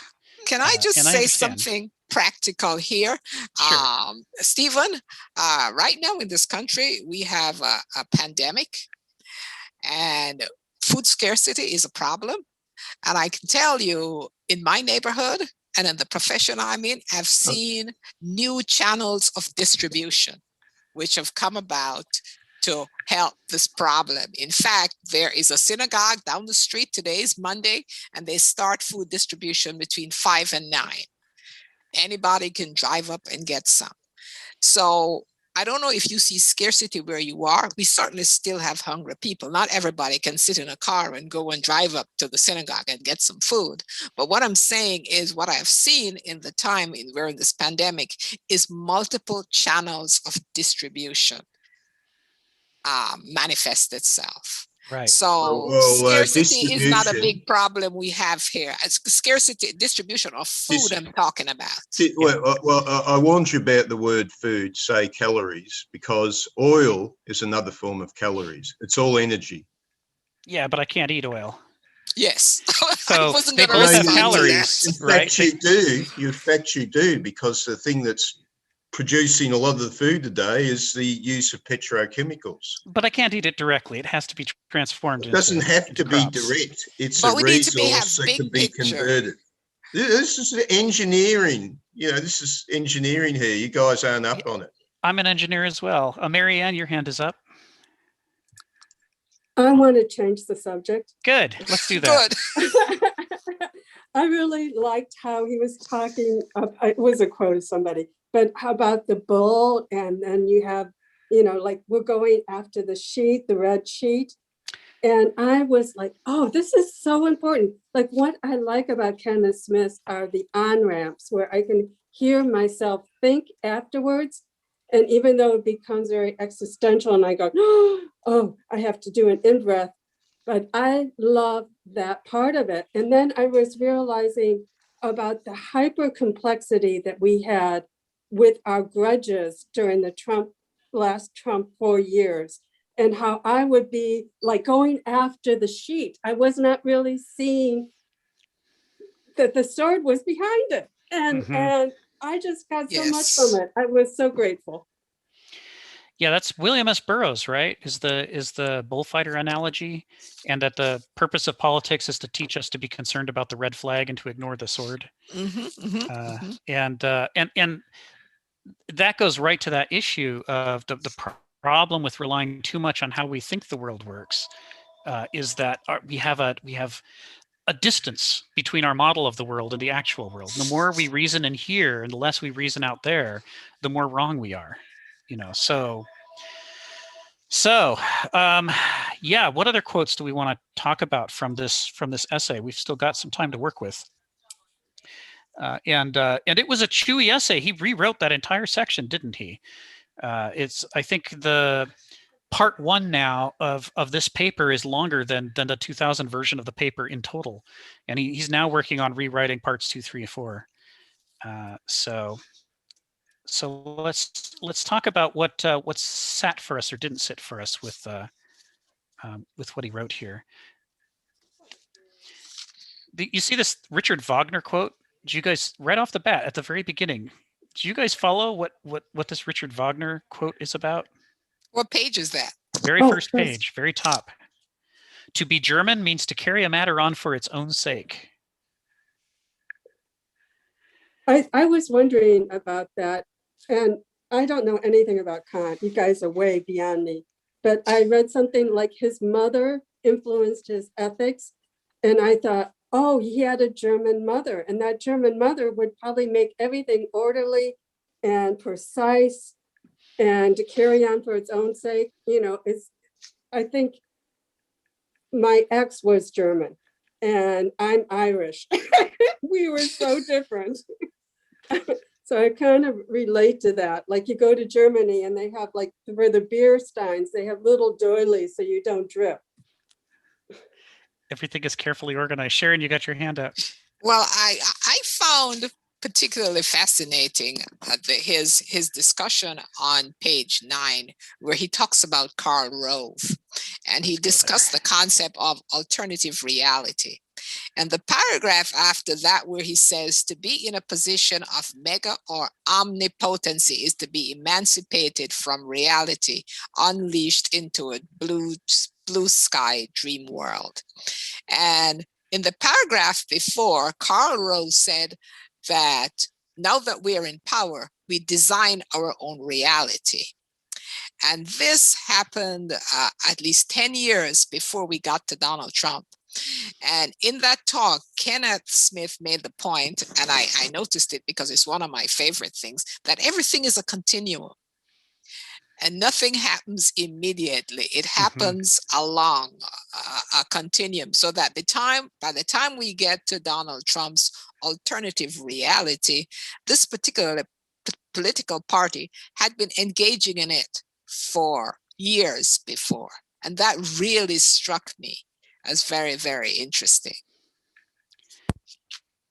Yeah, this is this goes to the heart of some of what Nietzsche is talking about when he says power makes stupid. Yes. You know, people think he's just insulting power, right? Or that he just resented power. That's not it at all. So he's saying the problem is that whenever we act in the world, the actions that we take, which seem reasonable to us to do the things that we want to accomplish, they have two sets of consequences. And some of them are the consequences that we knew about, and others are the consequences we didn't know about. And generally, the choice is we make the choices we do because the majority of the consequences we know about seem to us to lead us to to solve the problem we wanted to solve. The problem is that even when that's true, usually some other part of the consequences we knew about didn't do that. They caused problems, but we were willing to pay that price, right? So we believe that we are exchanging the consequences that are problems in order to get the consequences that are benefits. But it's a false analogy because there's a whole other set of consequences, which are the consequences we didn't know about. And that's where we didn't apply. Because we didn't know about them, we weren't able to apply any kind of filtering to think through the balance of whether it's good or bad. And those additional unknown consequences are going to hit the world regardless of the fact that we didn't know about them, and they're going to affect the balance. So the thing is, there's always greater negative consequences to what we do than we anticipate that there will be. Yes. Now, when we are not especially powerful and we're acting at a personal level, the damage done by those negative consequences is limited because we're limited, right? There's a limited scope for effect. But the more power we get, the greater the impact, right? Because all of our decisions now, because they're more powerful, have more of an impact on the world. So the negative parts also have a bigger impact on the world, and they set up bigger problems. So now it's not just that I double scheduled my child for this afternoon at 3 p.m. and they can't be in both places at once and I have to resolve that. Now it's that I've double scheduled, for example, where we're going to distribute the food to, and somebody's not going to get fed. And that if I'm really powerful, I'm doing distribution for an entire state, I might have just made an entire state go hungry for a day, because of the scale of the error that I made. And this is part of where the stupid comes in, is that the ordinary, everyday, stupid parts of our decisions get magnified by the magnification of our power. But Nietzsche's onto another thing here, which skewers Karl Rove, which is why Karl Rove is bragging about the very thing he should be ashamed about. And it goes like this. If you're rich, let me put it another way. If you start out poor, the problems in your life you have to solve through ingenuity and effort. You actually have to study them harder because you're not strong enough to bend reality to your will. Right? So you spend more time learning about bus schedules and learning about what will or won't grow in your backyard garden and so forth. You get a more tangible, hands-on understanding of the problems in your life because that's all the resource you have to solve them with, your time and your energy. You don't have piles of money to do it for you. You don't have armies of workers to do it for you. You have to do it. And so you learn what those problems are and what works and what doesn't work. If you then win the lottery and get rich, what will happen is you will still solve some of your problems that way, but you will discover that you can solve other problems just by spending money. You can hire somebody to fix the problem for you, right? You could say, I have this money, you go fix that. You go make that happen. And now afterwards, the problem is fixed, except you don't know how it was done. You didn't learn what the nature of the problem was that got solved. And so you didn't, for example, discover if you've got some systemic habit that keeps causing this problem to happen over and over again, because you just quickly erased it. It went away. The more power you have, the more you can sort of artificially suppress problems like symptoms. You can make them go away without without having to immerse yourself in them enough to figure out if there's some underlying syndrome that's causing them to keep popping up over and over. When you're poor, you can't afford to do that. You don't have the money. And so you're more likely to discover, oh, this isn't just a problem I had today. This is that problem I have over and over and over because I do X, Y, or Z in my life. Maybe if I stop doing X, Y, or Z, all of these problems will disappear, not just this one instance of it. But when you have power, you can just keep throwing your power or your money at the problems one at a time and perpetuate the underlying syndromes. You see what I mean? There is this blind spot that gets created through your ability to easily erase problems. And that blind spot is a kind of stupidity. And I write this not as somebody who's pointing the finger at powerful people and saying those people over there are that way. I went through a period of my life where I didn't have much money and we had to do this. And then I got some more money. And I noticed in myself that same habit to want to throw money at a problem to make it go away and what the long-term consequences were. So it's not hard for me from having lived both styles of life to then look at the level of power of a governor or a president or a CEO of a multinational corporation and see how that same reflex to try to make the problem go away by flexing your power is a kind of stupidity that can cause systemic problems to actually root themselves more deeply rather than get rid of them, rather than discover them and get rid of them. Donald and then Marianne. Well, I certainly agree that our circumstances change over our lifetime, and that I probably learned a lot more when I was 20 than I do now, because I was rereading the other day. In fact, I talked on the phone with Kenneth. He sort of asked me, like, where am I? What am I doing? And I said, for the first time, Cephalus in the early parts of the Republic really makes a lot of sense. An old man who now has enough money that he can be kind, he can be just, he can solve problems using money if that's what it's necessary. He doesn't need to cheat people or lie. He can be a good man freely and easily for the first time in his life, because he sort of slowed down. He's a lot richer, may in fact have been the richest man in Athens at the time. Mm-hmm. But it's a change. I myself now use money to solve problems because my knees don't bend, my joints hurt. Mm-hmm. Can't I just use money? I accumulated it over a lifetime. Right. Now can I be self-insuring in my old age? Sort of. And what's fascinating about it is that, there's no doubt a lot of good comes from the ability to do that. Of course. I mean, those of us who struggle with the problems would much rather make them go away. And the ability to make them go away by flexing some bank account is like, wow. Especially when it's the first time, when you've been poor and you finally get some money and some problem, like, your car has never worked right because it's got this systemic problem you've never been able to afford to fix. And the first time you're able to just sit down, write a check, the problem is fixed and it never comes back. It's just shocking, right? The emotional and cognitive and worldview reaction is just like, oh my God, what a change, right? Yeah, and the need not to have to make these constant prioritizing calculations. That meme that goes around. Why not both? Right. Yeah. And there's a comment somewhere. We've talked about power is stupid and this and that. There's one, I think it's in Jaeger's 3 volumes on the Greeks or something. Paideia, where he says, wisdom always waits at the door of power to be summoned, when needed, but not to decide, not to exercise power, just there, waiting outside the door in case power needs it. And that's kind of power. Power may be stupid, but sometimes I think wisdom is not as wise as it could be either. It's sometimes acquiesces easily in being sort of a handmaiden to power. Mm. Certainly the Romans used to, take Greek slaves who were philosophers and Right. say, how about you think for me? You do that philosophizing stuff for me, and I'll decide when I want to listen to it, and the rest of the time I'll just do what I'm doing.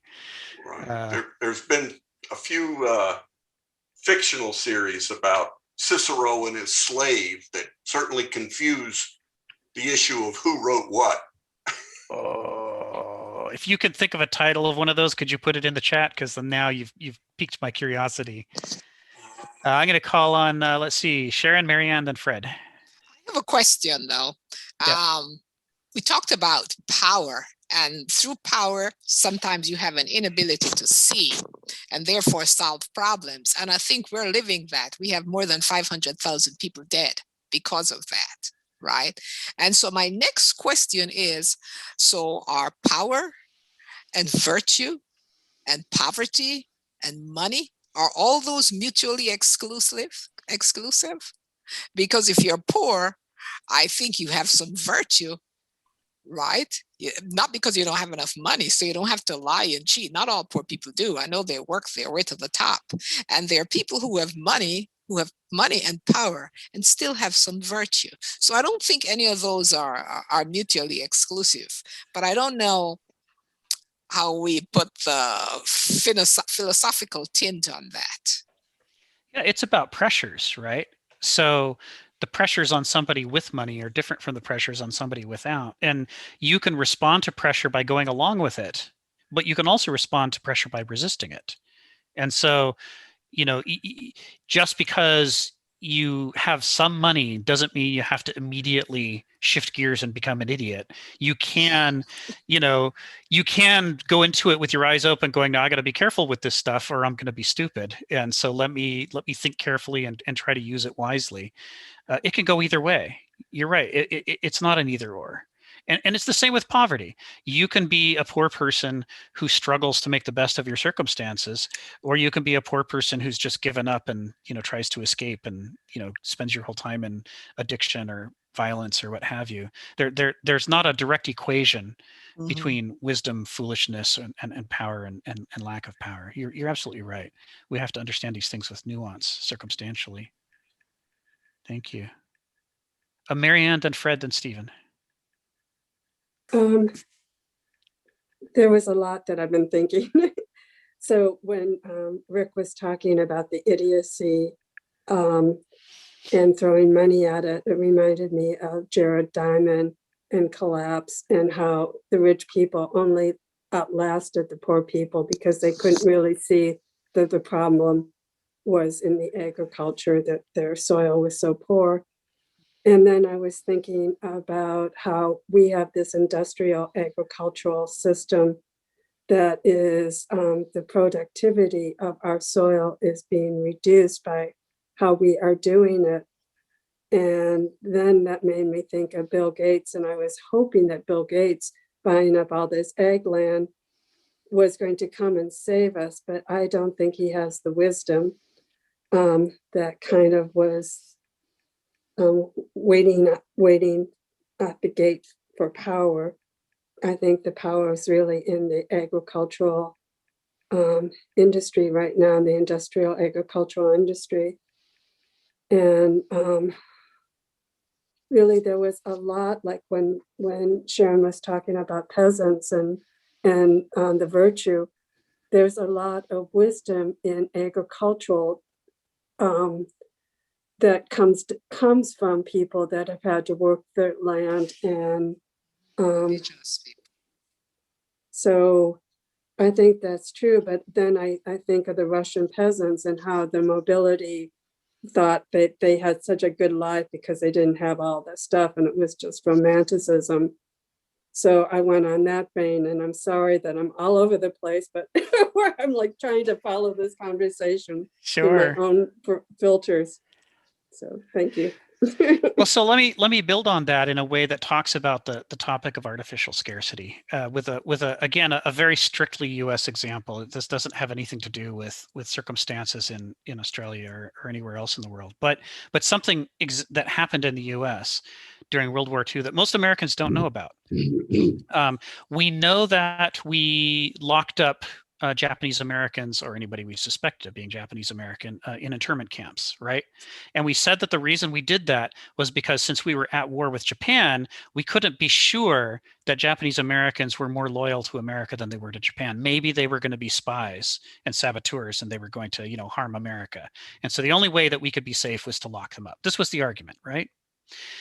Now, separate from that, we had victory gardens. Remember, Americans, you remember victory gardens? This, in World War II, everybody was encouraged to dig up their backyards, their lawns, and plant gardens and grow food.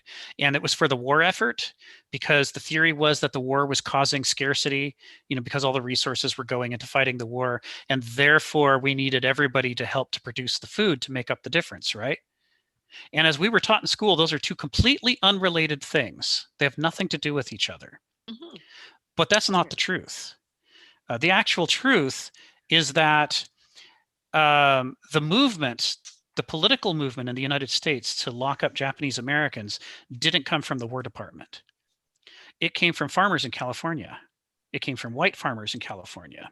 And it was because white farmers in California for decades had had trouble outproducing the Japanese American farmers.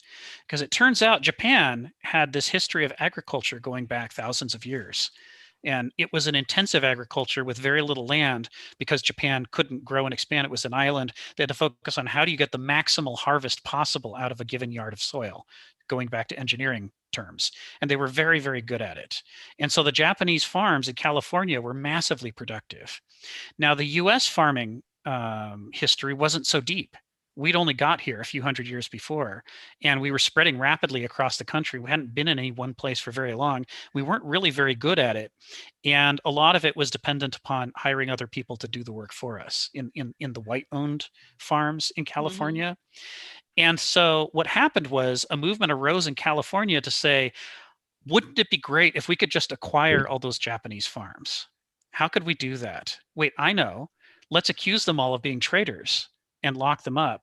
And they'll have to sell for, you know, like a fire sale at a fraction of the price. We'll buy up those farms, and then their productive land, which somehow, so this was the analysis at the time of the white farmers, that somehow the Japanese got the good land and that the white farmers were stuck with the bad land. And so if they acquired the Japanese land, then it would be as productive for them as it had been for the Japanese farmers. So they were the lobbying group. You can go back, it's all Freedom of Information Act available stuff. They lobbied the federal government to do this initiative to lock up Japanese Americans. They bought up all the Japanese farms in California. And then what happened was a massive collapse, because it turned out it wasn't that the Japanese owned better land. It was that the Japanese Americans were better farmers, and they were able to get more productivity out of the land. As soon as the white Americans were in charge, because of their lack of deep understanding that the Japanese Americans had, those farms started to fail too and produce, you know, at the same level that the white-owned farms did. And it created food scarcity all over the United States. But nobody could come out and say, wow, that corrupt thing that we just did where we stole all that property from the Japanese Americans and gave it to the white Americans and then pretended that it was for the war effort, that's actually backfired on us, and now we don't have enough food to eat. So instead they said, that's not it. It's that the war is causing scarcity. So everybody needs to plant victory gardens, you know, for patriotism to fight the war. This is all completely available now. It's well documented. It's available through FOIA. You can find books about this, the history of farming in the US and the impact of locking up the Japanese Americans. It created an artificial shortage. And it was artificial because human beings did it. Nature didn't do it. It wasn't a drought. It wasn't a flood. People did this through their own actions. It's just that they didn't see it coming. It was an accidental artificial shortage. And it made it into the history books, but in a disguised way, because we couldn't admit at the time that we had blundered so badly. That's an example of the kind of waste that we see happen a lot in U.S. history, like when we dug up all of our rail systems to try to sell more cars. U.S. I don't know if people in other countries understand the level of stupidity in U.S. history is just shocking and at massive epidemic scales. But here's another example of it. Fred, then Stephen. Yeah, I actually have a question about the text. I don't know Yeah, if you want, please. if you want to continue on talking about power and scarcity and Let's talk about the text. okay. And this may have been answered. I've read the text, I've read Kant, but I didn't attend the first session. So if it's already addressed, then please just move on. But it seems that he's kind of missing some aspects of what Kant intends by his moral law and the categorical imperative. Uh-huh. Let's talk about that. And an example is when he presents this. Let's see, he presents an example of whether someone who is well off should help those that are in distress. And he argues that that is. He said the hardcore capitalists could rationally will the starvation extinction of most proletarians, blah, blah, blah, just as long as that genocidal autocrat recognizes except that he too is in position of deprivation of wealth and power might righteously also be exterminated. That's kind of partly true, but actually Kant addresses that specific example with and asserts that cannot be willed. And Kant's, and it's consistent throughout the critique of practical reason and elsewhere, that his notion of what conforms to the categorical imperative is that first, it can be conceived as universally applicable, and secondly, that it can be willed as universally applicable. He offers two concrete examples in the groundwork of the metaphysics of morals. One is whether you should willingly lie about when you take a loan that you'll pay it off. And there he argues that that cannot even be conceived as a universal principle because it is self-contradictory. If everybody lied in asserting that they would pay off a loan, then it would simply be assumed that asking whether you're going to pay off a loan is nonsensical because everybody lies. Therefore, nobody would offer a loan in the first place. So it would kind of destroy the whole idea. The second example is more pertinent to this paper in that it raises precisely the example that's presented in the paper, whether an individual is well off should help those who are in distress. In that case, Kant says that yes, that can be conceived to operate as a universal maxim, but he says that it cannot be willed to operate as a universal maxim based on his definition of will, which is in direct contradiction to exactly the same example in the paper. He says that it cannot be willed because in the absence of any moral judgments to the contrary, individuals will act in their self-interest. So if a person who is well off turns out to be in distress, it would not be in their self-interest. It would be in their self-interest to ask for help from others. It would not be in their self-interest to have that denied. And therefore, it is not something that is permissible by his deontological standard in the categorical imperative, which is the exact opposite of what's presented in the paper. And I don't know whether that's really addressed in the paper. The paper seems to consist of two things. One is a sort of a political diatribe that advances a particular perspective, which isn't really clarified. And the second is to somehow relate it and blame it on Kant.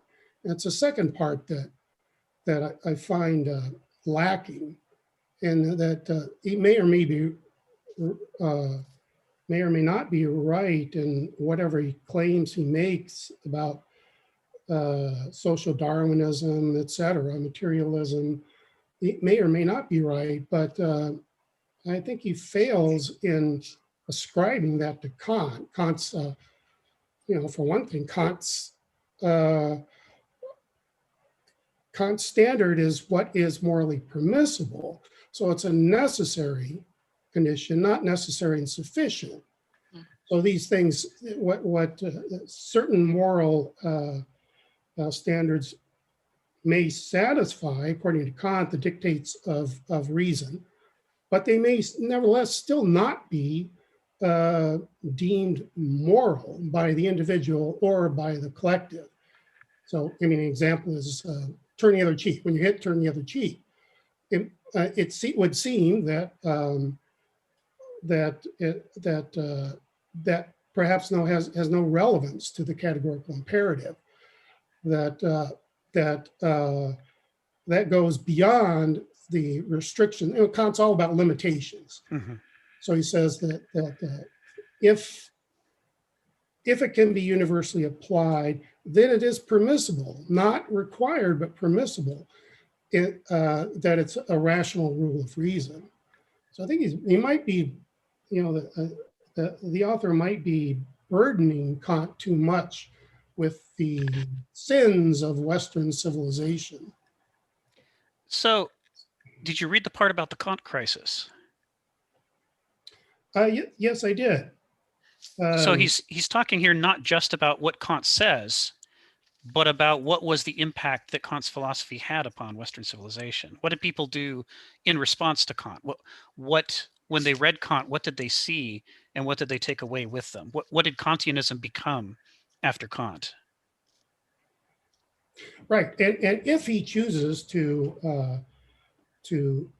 attack Kant as a metaphor and say that although Kant did not believe or say this, he could be interpreted, and others have interpreted as saying and believing this, and I take exception to that, then that's fine. But if that's the case, he should have clarified, and he certainly should not have used an example that comes directly out of Kant and contradicts, and he ascribes to Kant the opposite of what Kant says in the groundwork, the metaphysics of morals. Right. So when he's talking about what a hardcore capitalist would do in response to having read Kant, in response to the wave of Kant's philosophy hitting Europe and how people changed their relationship to their traditional values, changed their relationship to their religion, and what new worldview they created out of that, he's pretty much saying what they would do. Right? I mean, I'm reading the paragraph you've pointed me at, and part of what he's distinguishing is between what Kant meant to do and what Kant actually did. I mean, this paragraph seems like it's pretty clearly, it's not saying Kant did this or Kant said you should do this. It's saying parts of what Kant wrote set up this approach to analyzing things. And if you take those parts and analyze them, you analyze the real world using those tools, but not the rest of the tools, you can end up in exactly the opposite of the position that Kant thought you would end up in. He's sort of, what he's talking about is how the analytical mode that Kant is using itself became a pattern that people began following, even independently of Kant's ethics. And when you divorce the two, and you start just strictly intellectualizing, thinking you've mastered Kant, even though you've left his ethics behind, and you take the intellectual approach and you look at, for example, these sort of moral, everyday political economy questions, then people get into trouble because they don't have all of Kant together in their head. They're not bringing everything to bear on it. They're just bringing the pattern to bear. Okay, that's good. I didn't get that from the paper. It's not clear in the paper that that's the case. But of course, that's true of absolutely every single thinker, that people bend their words to their own purposes and get carried away in a worldview that strays from the original intent. It's sure. Really every thinker. And if the critique is the way that that Europe, which is admittedly true, that Europe used Kant in ways that he never intended, and that we inherit that, then his point is well taken. So I appreciate the clarification. Yeah, that's a piece of the critique. The other piece of the critique would be that some philosophies are organically structured such that it's difficult to remove apart from them without it being obvious that you've done violence to the whole. And some philosophies are structured in a mechanical fashion such that they seem to be modular and you can pick and choose which pieces you want. Hegel's an example of somebody who's very hard to pull pieces out of. When you try to pull pieces out of Hegel, it all falls apart. It doesn't seem to make sense. Whereas Kant, the intellectualizing approach to analysis and then the categorical imperative approach to ethics seem to be dissociable. It seems like what he did was he introduced a categorical imperative to fix a problem that the intellectualizing schema had in order to make it work as a whole. But because it was grafted in to fix a problem, it made it easy to pull apart and then leave behind the categorical imperative and just start doing this analytical self-interest approach that people did. And so I think part of what he's critiquing here as well is that intellectualizing approaches to building philosophies when they have this mechanical structure to them, this logical, intellectual, rational, mathematical structure, rather than an organic, integrated structure, lend themselves more to that kind of dissociation and distortion because they're so easily separated. Mm-hmm. And I'm sure from the stuff I've read about Kenneth Smith's take on Kant before, that's pretty core to his criticism of Kant's philosophy, is that it's just too easy to take apart and put into pieces. It's like a tool that ought to be put carefully into the hands of people who will use it responsibly. And if you just sort of drop it on Europe and cause this wave of Kant crises all over, then you end up with people cherry picking the parts of it that they want, and then massively altering their approaches to ethics, religion, the market, politics, and what have you in these kind of hyper-intellectualized but amoral ways that Kant himself would have, been appalled at. There's some references in not just this draft of the paper, but in the earlier draft as well, to the idea that Kant must be spinning in his grave, seeing what people did with Kantianism, because it's such a, he wouldn't have reached many of these conclusions that they reached, let's just say.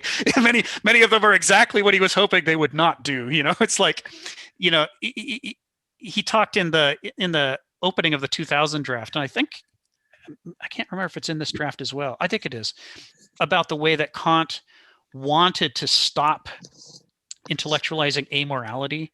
He was trying to put a bulwark against Hume and a bulwark against Newton. He didn't want people to think the universe is just an amoral mechanism and you could do whatever you want. He was appalled by that kind of utilitarianism, and that Kant was also appalled by the Humean critique that seemed to suggest that morals don't matter and the way we treat each other don't matter, and that he was hoping to create a solid ethical framework.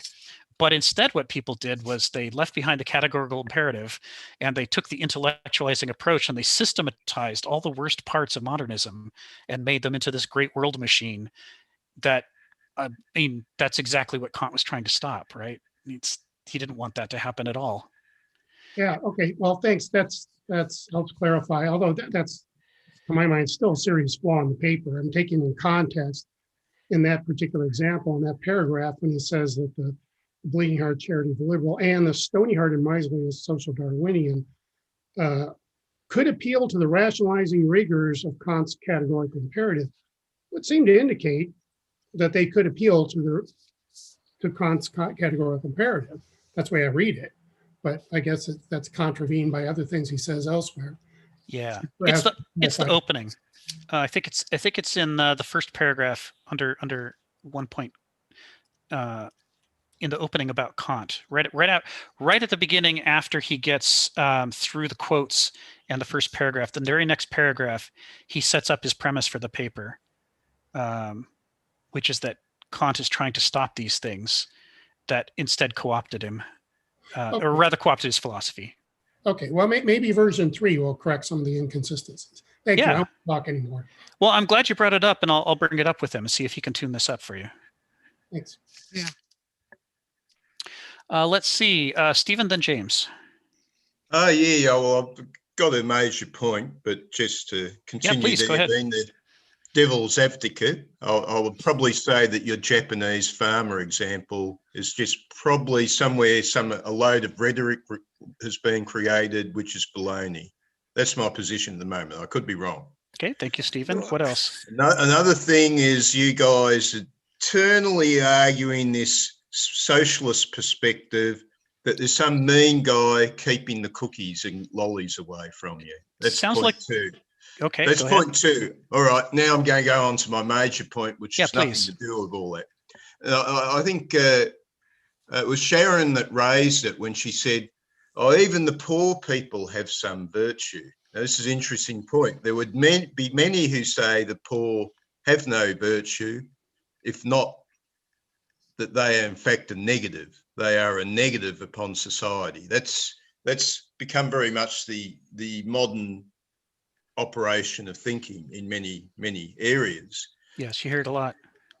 And this was Nietzsche's point. This was Nietzsche's one of his huge points that people overlooked. He didn't like the Christian church, but he pointed out it did have a few useful elements, and that was in Christianity, the lowest beggar was still a somebody.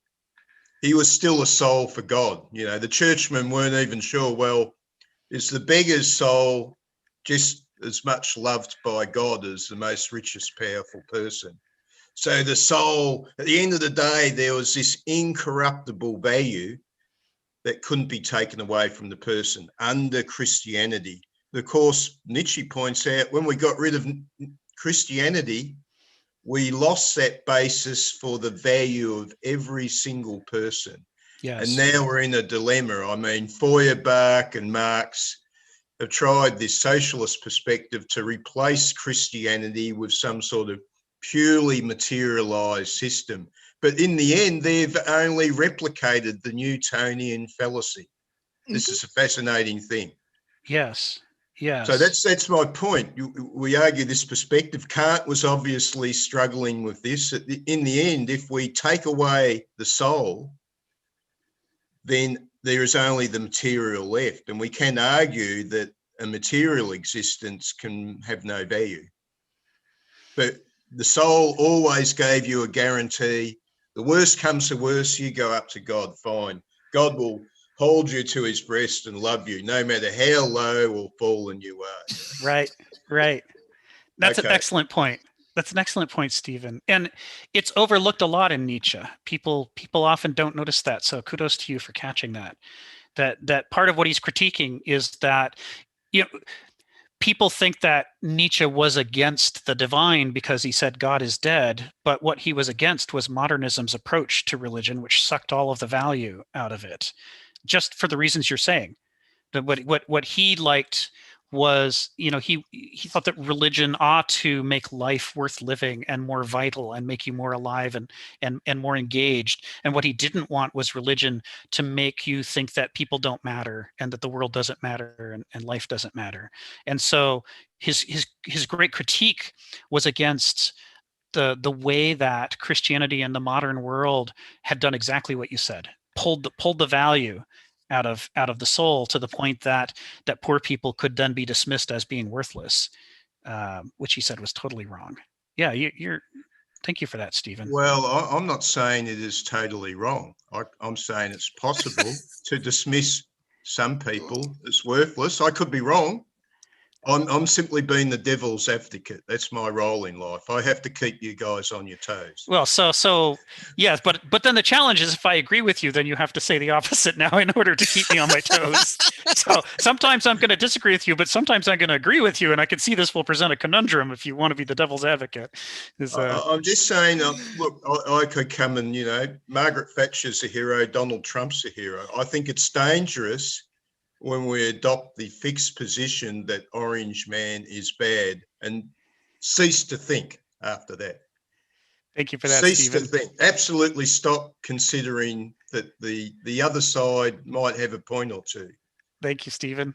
I used to be a socialist. I transformed. I transitioned Yeah, I in hear the that. last few years. I hear that. James, you got your hand up, and then Richard. All right. Yeah, thanks. Yeah, I'm just trying to understand this, Kant's practical reason, you know,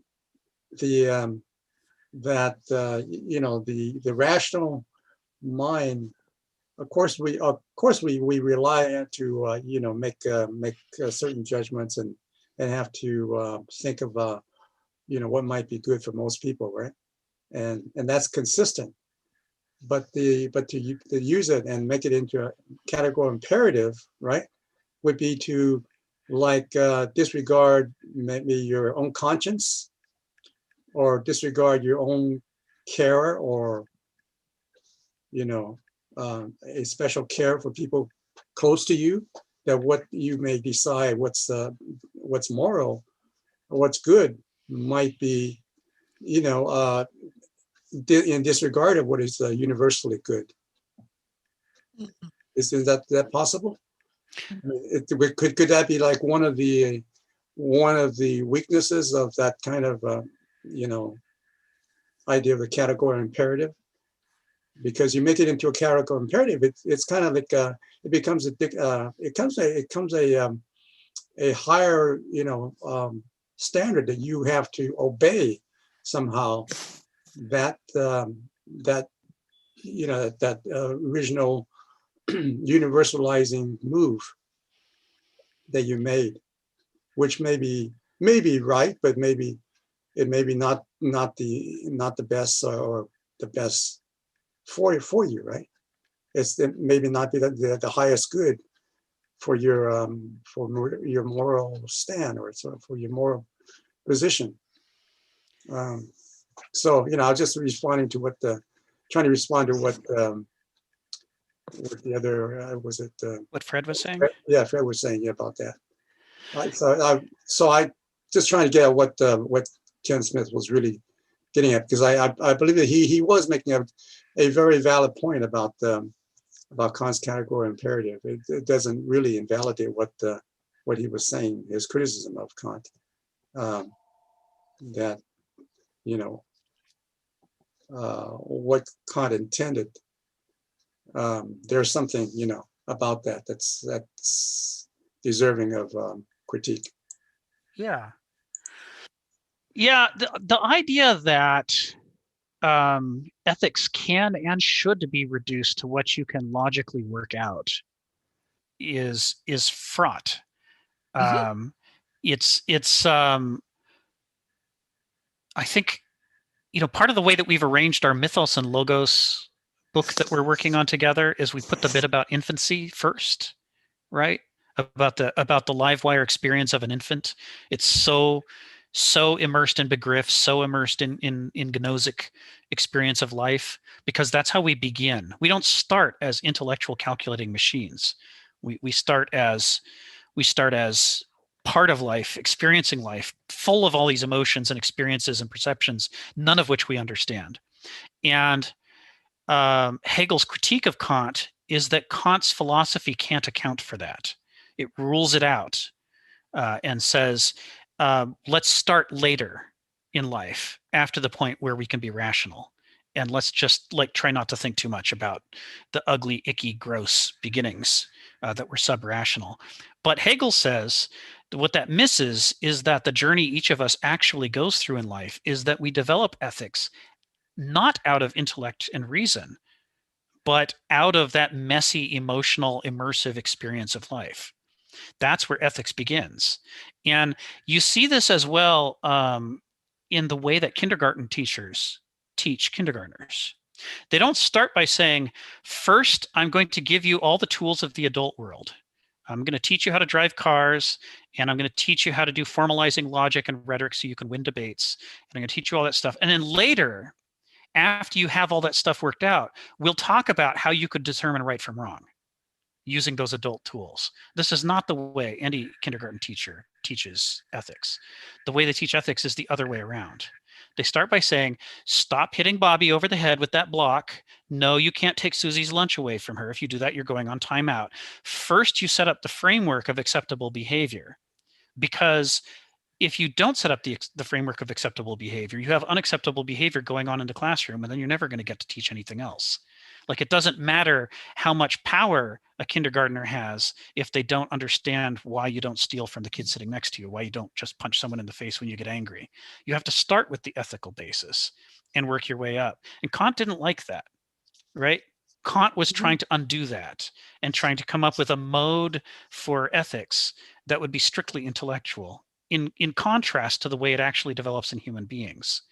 And this is Hegel's critique, and this is part of Kenneth Smith's critique as well, is that even if you can succeed at that, what you've done is you've made a tool that only works for people who can be responsibly intellectual. And everybody else, we still have a problem, which is how do we get them to be ethical? It can't just be because, you know, someday when you're older, you'll be able to reason like an adult, and then you'll understand the you know, this beautiful argument I have laid out for you here. So there is another. You're right, James. There's another level to the critique that's going on here that I didn't talk about with Fred. Yeah. Also, there's been studies done with like 3-year-olds where they have exhibited you know, a kind of a, you know, moral behavior, a kind of a caring, you know, instinct, you know, that they are already socially concerned, you know, and so, you know, you're not going to assume that they have this kind of rational, universalizing, you know, quality, or, you know, that establishes a categorical imperative, but they just, you know, they seem to exhibit a kind of ethical behavior at that young age. Yeah, yeah, we're you know, this is what Heraclitus says. This is what Hegel and some other existentialists say, is that in life, the human beings are born with not a coherent, consistent, clean, pure set of impulses. We're born with conflicting impulses.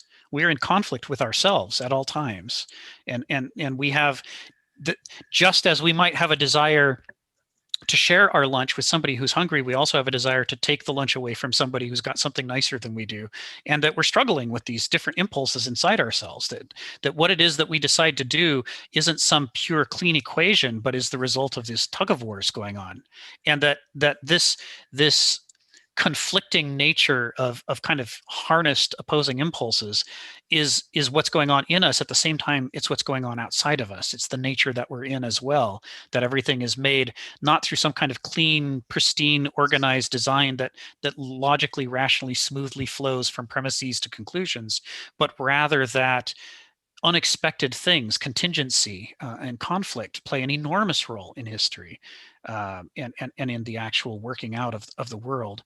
And that as a result, if you're going to come up with a basis for ethics, it has to be describable in terms of our actual conditions, these actual conditions of conflict, and in which we have mixes of the rational and the irrational, in order to have a basis in reality. Otherwise, it's just a beautiful system, and when it comes, if you try to, you know, get that beautiful system to be widely adopted, you're going to discover that the things, the parts that you've left out, the powerful sub-rational conflicting impulses in people, are going to win out over that too much of the time for it to be a system that's universally applicable. Marianne, then Stephen, then, oh, Sharon, you had your hand up? Sharon, No, then I Marianne. just, Okay, never mind. So Marianne, then Stephen, then Donald.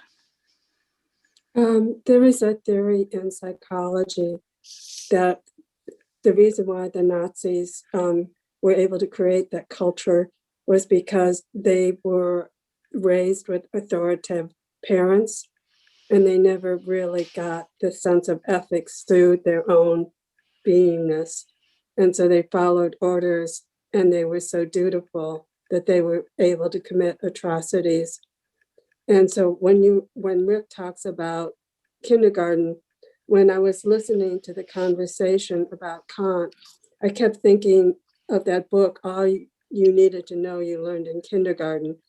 I feel that there is a maturation that is skipped when people are raised with authoritative parents.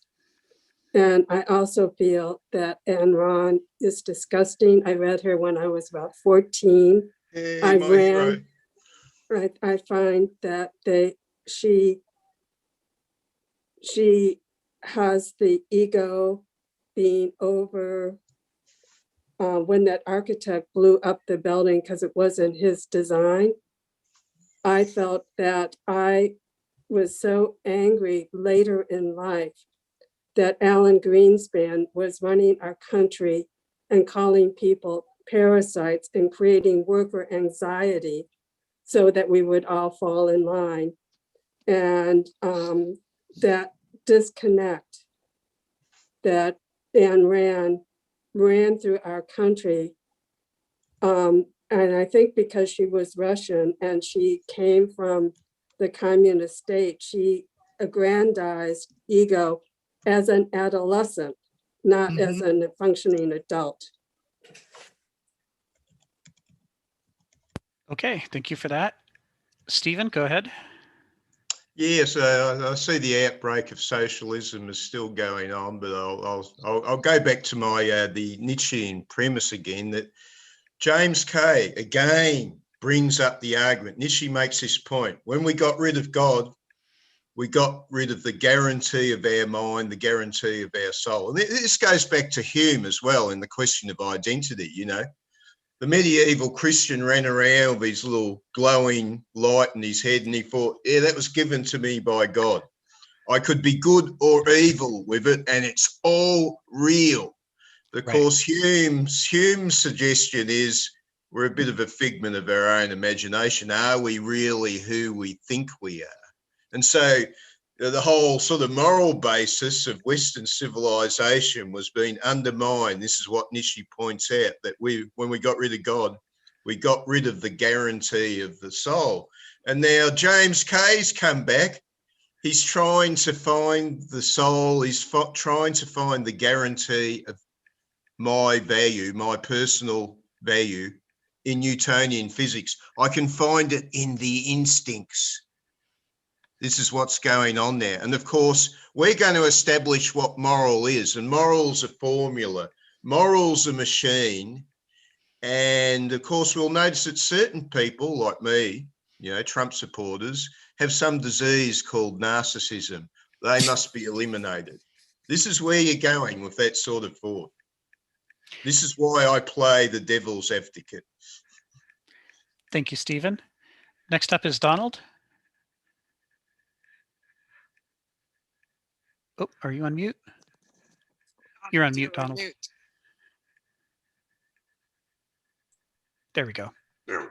I was charging my mouse at the same time. Couldn't find it to click on that mute button.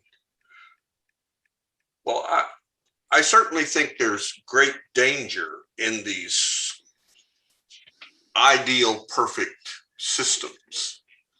They lead to or reflect a form of ideological thinking and viewing of the world that puts the ideas or the systems ahead of the objects that inhabit it or the people that inhabit it, because and they fit so nice with a sort of modern form of utilitarianism, because for this perfect system, which will bring forth the perfect world, would it be worth 1 life, 10 lives, 40 million Ukrainians maybe to feed the Greater Reich, several billion to depopulate a continent in order to provide the agricultural space or whatever? These trade-offs, normally that would be unthinkable, become almost required thinking. And we could throw in the Trumpists too, you know, is that if the world would be a better place and our perfect system could be realized if we could eliminate Trumpism. I mean, you can pick anything. You can pick any group as being the blocking obstacle for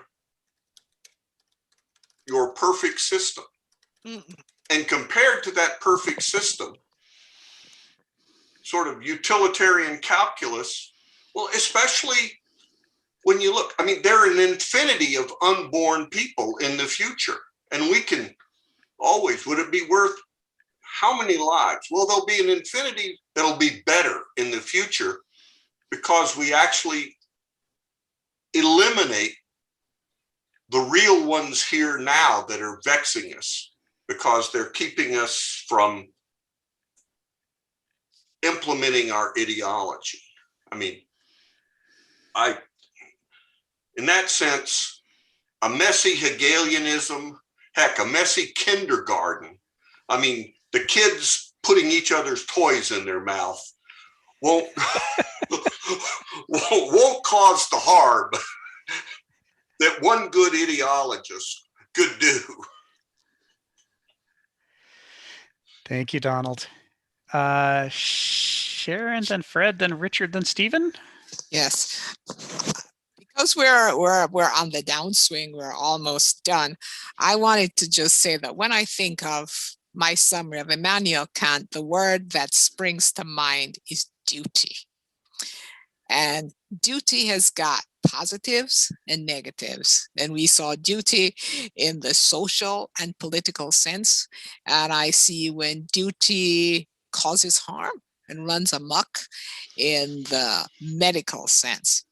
And so my question for the future is, if we're going to use Kantian teachings as a ethical yardstick, its application for the different kinds of ethical issues that will come. That's my question. And I hope when we discuss essay 2 and essay 3, Kenneth Smith will be able to comment on that. Yeah, I know that what he does in the next sections of this paper is he develops what was sections 2, 3, and 4, and 5 and 6 of the previous paper, where he says, well, what does Hegel have to say about Kant? What does Nietzsche have to say about Kant? What does Marx have to say? What does Kierkegaard? And so each of them is going to take their perspective and talk about what did they think of, how did they process Kant's philosophy, and what were their critiques. So I think it'll come to some of that.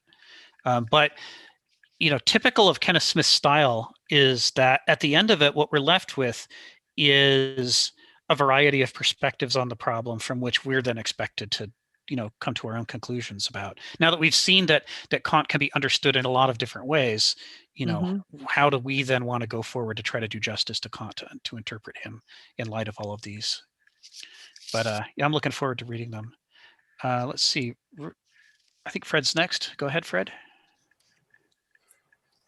Yeah, I think Sharon's right that duty stands out, but yeah, duty in Kant is not obedience, and certainly not just a naive obedience to whatever ruler happens along. It's a moral concern. And also with regard to your comment, Rick, about that we can't just start out as these disinterested, isolated intellects in determining our ethics. I think that's exactly right. I think Kant's mission, if you will, was to rescue the Western Enlightenment rationalist tradition from Humean empiricism. Probably from his perspective, he'd say, if I did that, I'm okay. You know, that's as far as I can go. Yeah. And other philosophers go further. And the one that's not mentioned, which seems to my mind most appropriate to your point, is Heidegger. Heidegger's notion of being thrown into a world that we can't start from this divorced intellect. We're thrown into a world of objects and other people and a cultural context which shapes and conditions our intellect.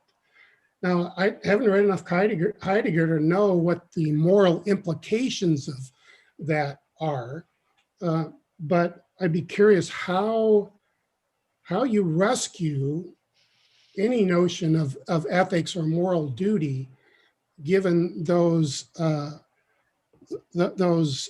legitimate objections. I know that's a pretty hazardous thing in Nietzsche. People don't usually think of Nietzsche as as having any or countenancing any moral basis at all. And maybe that's incorrect reading of Nietzsche, but in Heidegger, I simply don't know what the moral implications of his philosophy are. But the question is, okay, if you reject, as you well might, Kant's reliance on reason and intellect, what is left for ethics? Yes. That I think is the most potent question. And if it doesn't come across, it's probably the most potent question that Kenneth Smith wanted to raise about Kant, is to say, if what Kant has described is a framework that works great only under certain circumstances, maybe it would work better if, for example, if we were Vulcan instead of human. Maybe for Vulcans it would be a perfect system for coming up with epistemology and with ethics. But what do you do if that's put in the hands of people who are having kind of emotional storms, shifting this way to that from one day to the next? And particularly what's hazardous is, given what a hard time human beings have distinguishing reason from rationalization, it's so hard for us to tell when we are authentically following the duty that is asked of us to do justice to the rights of the question, and when are we being as clever as we can to prop up a conclusion we already knew that we wanted to reach. The people have an amazing ability to do the latter while making it mimic the former, and they can confuse people for decades or centuries. Even they can be that persuasive at it. It shows the level of vulnerability we have to not being able to distinguish which is which. So,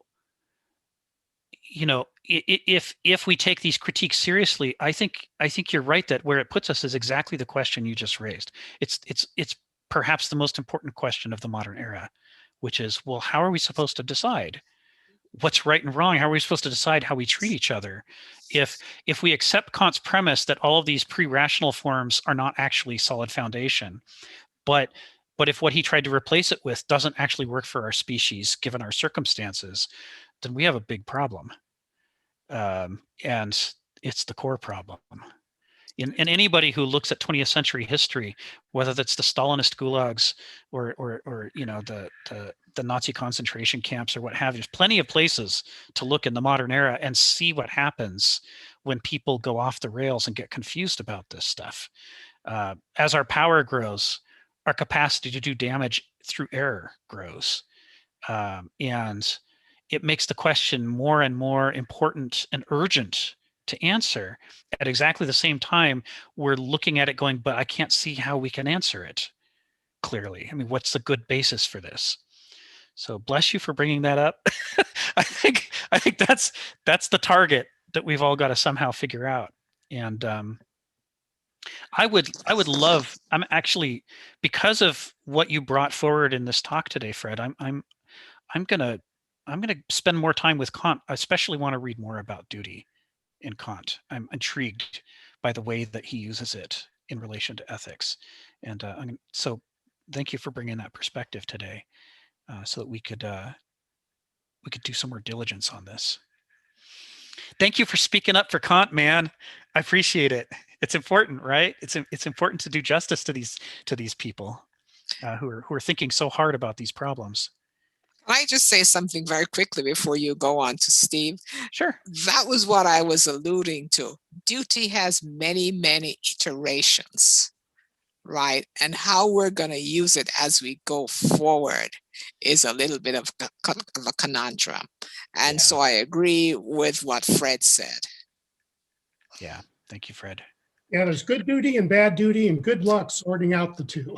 That's right. That's absolutely right. It's got many iterations, situational, personal, and how it's executed is a conundrum. Yeah, for the folks, most of the people on this call are regulars. We've got a few newbies this week. One of the frameworks that Kenneth Smith uses that he doesn't talk about explicitly in this paper, but that he talks about a lot elsewhere, is this idea that the three historical epochs of Europe that we know about are defined in terms of where they looked for meaning to resolve questions like this. Mhm. And that rather than defining them by arbitrary dates or arbitrary people or thinkers, you can do it on the basis of how did they prioritize among three core sources of meaning. And the three core sources of meaning are nature, God, and man.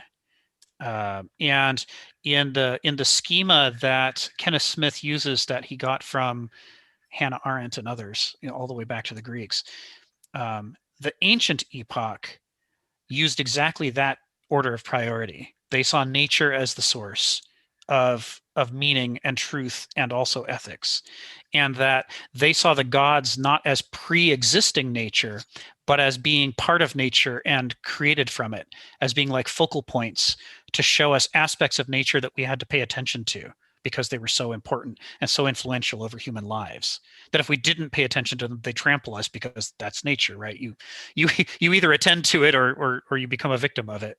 And that the role of humanity was through the study of the gods and of nature generally to align themselves with the bigger picture in terms of truth and in terms of right and wrong.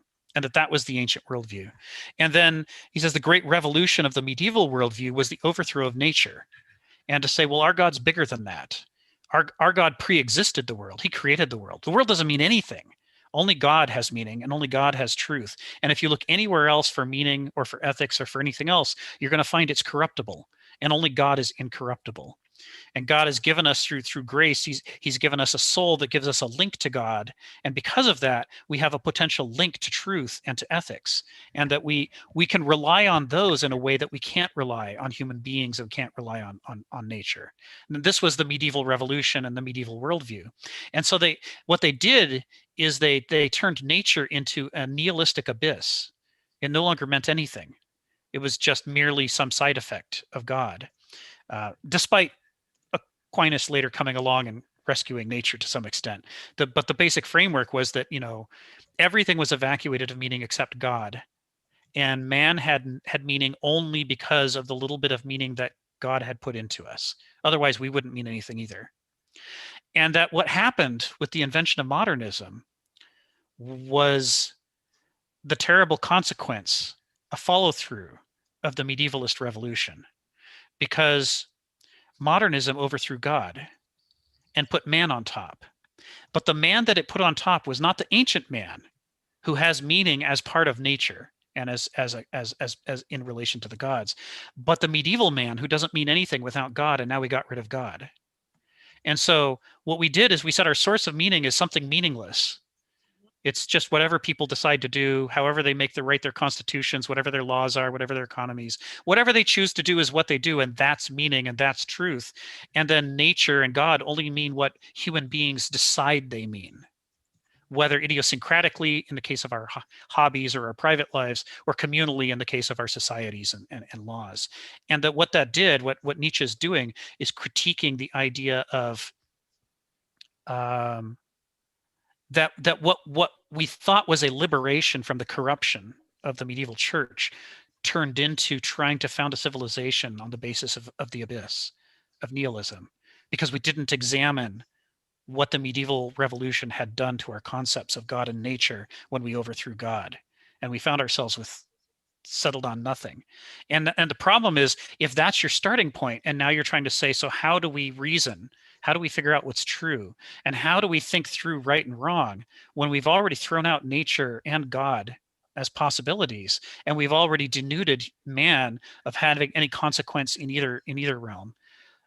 We've presented ourselves with a no-win situation, basically an unsolvable problem, and that the only solution may be to reconceive man, God, and nature in a new formula, different from either of these three epochs, in some way that doesn't repeat the mistakes of the past, while creating a sound foundation for the future. And whether we can do that or not, having grown up inside of modernism, is an open question. But what Kant really underscores for us is the importance of doing that. That we come up with something that is both rigorously intellectually coherent, while at the same time being immersed in nature and being true and something that we can trust, and that will work with us as we find ourselves rather than as we wish we were. Stephen, you've been patient. You've got your hand up. Go ahead. Yeah. I'm just the devil has come back for the moment. Hey, devil, how you doing? Yeah. Well, the question was, of course, Newton, not intentionally, ended up finishing off Galileo and Copernicus's work and defining the objective universe as a vast machine. And Hume thought, I can take this and apply it to the subjective. The subject is just a machine. And it's been my, dilemma and my painful dilemma when God was taken away from me. I was there, a little kid, in the childhood room, and I had parents that loved me and God that loved the parents and me. That was all taken away. Mm-hmm. And I discovered that I was only a mad ape looking for bananas. And in the end, all the great artworks, all the flowery philosophy, which Rick is a good exponent of, all the magnificent ideas are simply highly contrived methods for me to get more bananas. Uh-huh. Everything is ruled by the instinctual drive. We haven't fully determined, is it the will to power? Is it the will for sex and reproduction? Is it just a basic will to eat? Do I want my fellow man to see me as a wonderful person because I've written some book to guarantee, we want to keep this guy around. We want to make sure he has a supply of bananas. So at the end of the day, is it all just about the supply of bananas? That's the dilemma that came from Newton when it was applied by Hume to the subjective. Right. We're just machines. Our soul is just a machine. Our mind is just a machine. And of course, the lefties are still trying to find morality in matter. They're trying to see there's a machine of morality in Newtonian physics somewhere. And we could probably apply that to Hume as well, in the subjective, so we start developing a new religion on psychology, and those evil narcissists are machines that have gone wrong, like Donald Trump. We have to eliminate those machines that have gone wrong. A lot of it, it's a question of just how much our flowery, grandiose ideas are simply self-serving instinct. Yep, that's the modernist challenge in a nutshell. That's what Kant was trying to head off. No question. Thank you for putting that so clearly. James, go ahead. We're going to wrap up here, but I see you're in the line, so go ahead. Yeah, thanks. I like your demarcation of the three epochs. The nature, God, and man. And so you're saying that Kant represents man, but the man with a certain capability, rationality, right? Yes. That is what decides what is good. And actually, he's really continuing the project of Descartes, isn't he? That only the subject, the I am, the thinking I, is real, because the extension, the physical, the bodily extension, nature is it can't be trusted, right? So it's not systematic enough, right? Right. So, but he's allowing for sensibility to play a role, but it has to be controlled and determined by the rational concepts, right? The a priori concepts. Yeah, it's interesting because Kant in some ways was engaged in a contra-modern effort, because he saw coming the wave of nihilism, right? He saw what happens if you rip away God and nature, and if all you're left with is man, whose inner divine qualities or natural qualities as sources of meaning or ethics have also been ripped away because of the medieval revolution, then what are we left with? And he says, I don't like that. That's never going to fly. Terrible things are going to happen if that's how we decide right and wrong, and if that's how we decide what's true. This is going to lead to apocalypses. So he's attempting to add something that will fix the problem, and say, well, maybe there is another basis that we can use even without those things. And in relation to Descartes, I think the comment that Kenneth Smith made last Tuesday was that Descartes had a remarkably unsophisticated, undeveloped approach compared to Kant. Kant is really taking what Descartes started and saying that's not even close to being able to meet the challenge of Newton and Hume.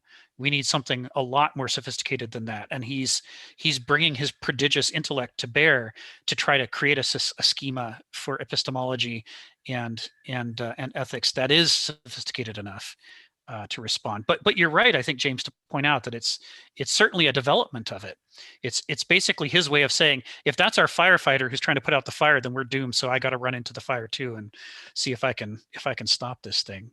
But of course, that's I guess we can't really blame Kant for being unable to stop what was this massive world civilizational wave, because nobody could have.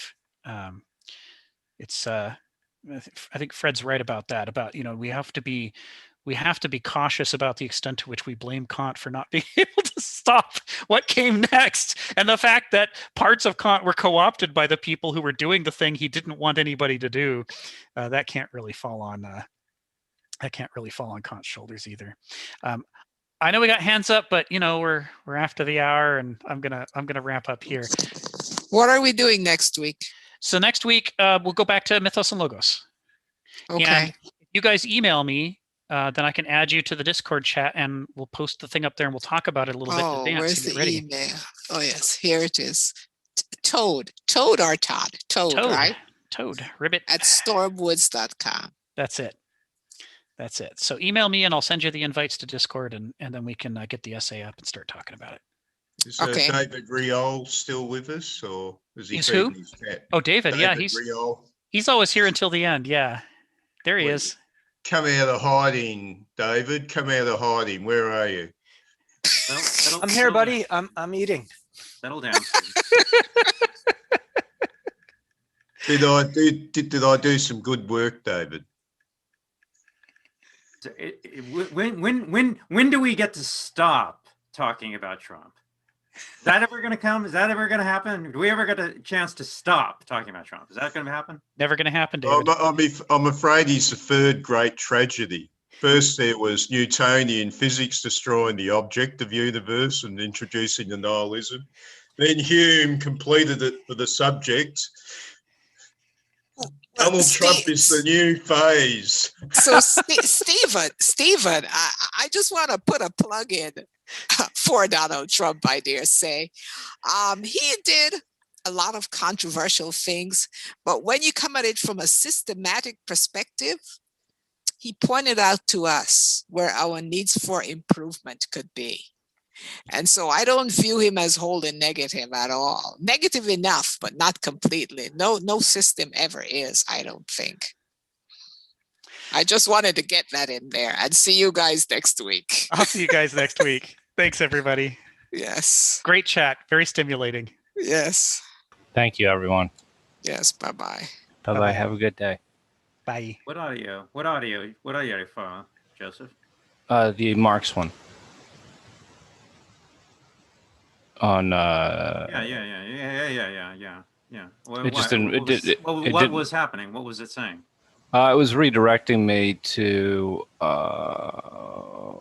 on. What was it? I had it up a minute ago. I think it was just not supported by Windows. My Windows player. So I just had to figure out an alternative player. I can go through Spotify probably. Well, a Windows player should play it. It's a WAV file, so it should play a WAV file. Oh, okay. But if you can't download it, that's a different issue. Oh no, I could download it. It wouldn't Windows player. Yeah. VLC. Okay. VLC will play it. Yeah. Okay. All right then. And we're in the middle. You've been coming to the Hegel? No. This is the first one I'm coming. Is it bad that Well, I mean, it's all one. It's all one class. Okay. So, it's it's up to you. Oh yeah, no. I mean, I'll jump in. And it makes a whole lot more sense with everything else we've been doing. So, okay. But it's up to you. You're welcome to come. All right. Yeah. I appreciate it. Thanks. Okay. See you guys Take care, in a few everyone. hours, Stephen and Joseph. You're invited too, Donald, if you'd like. Well, this is kind of new to me, all this technology, but I didn't even realize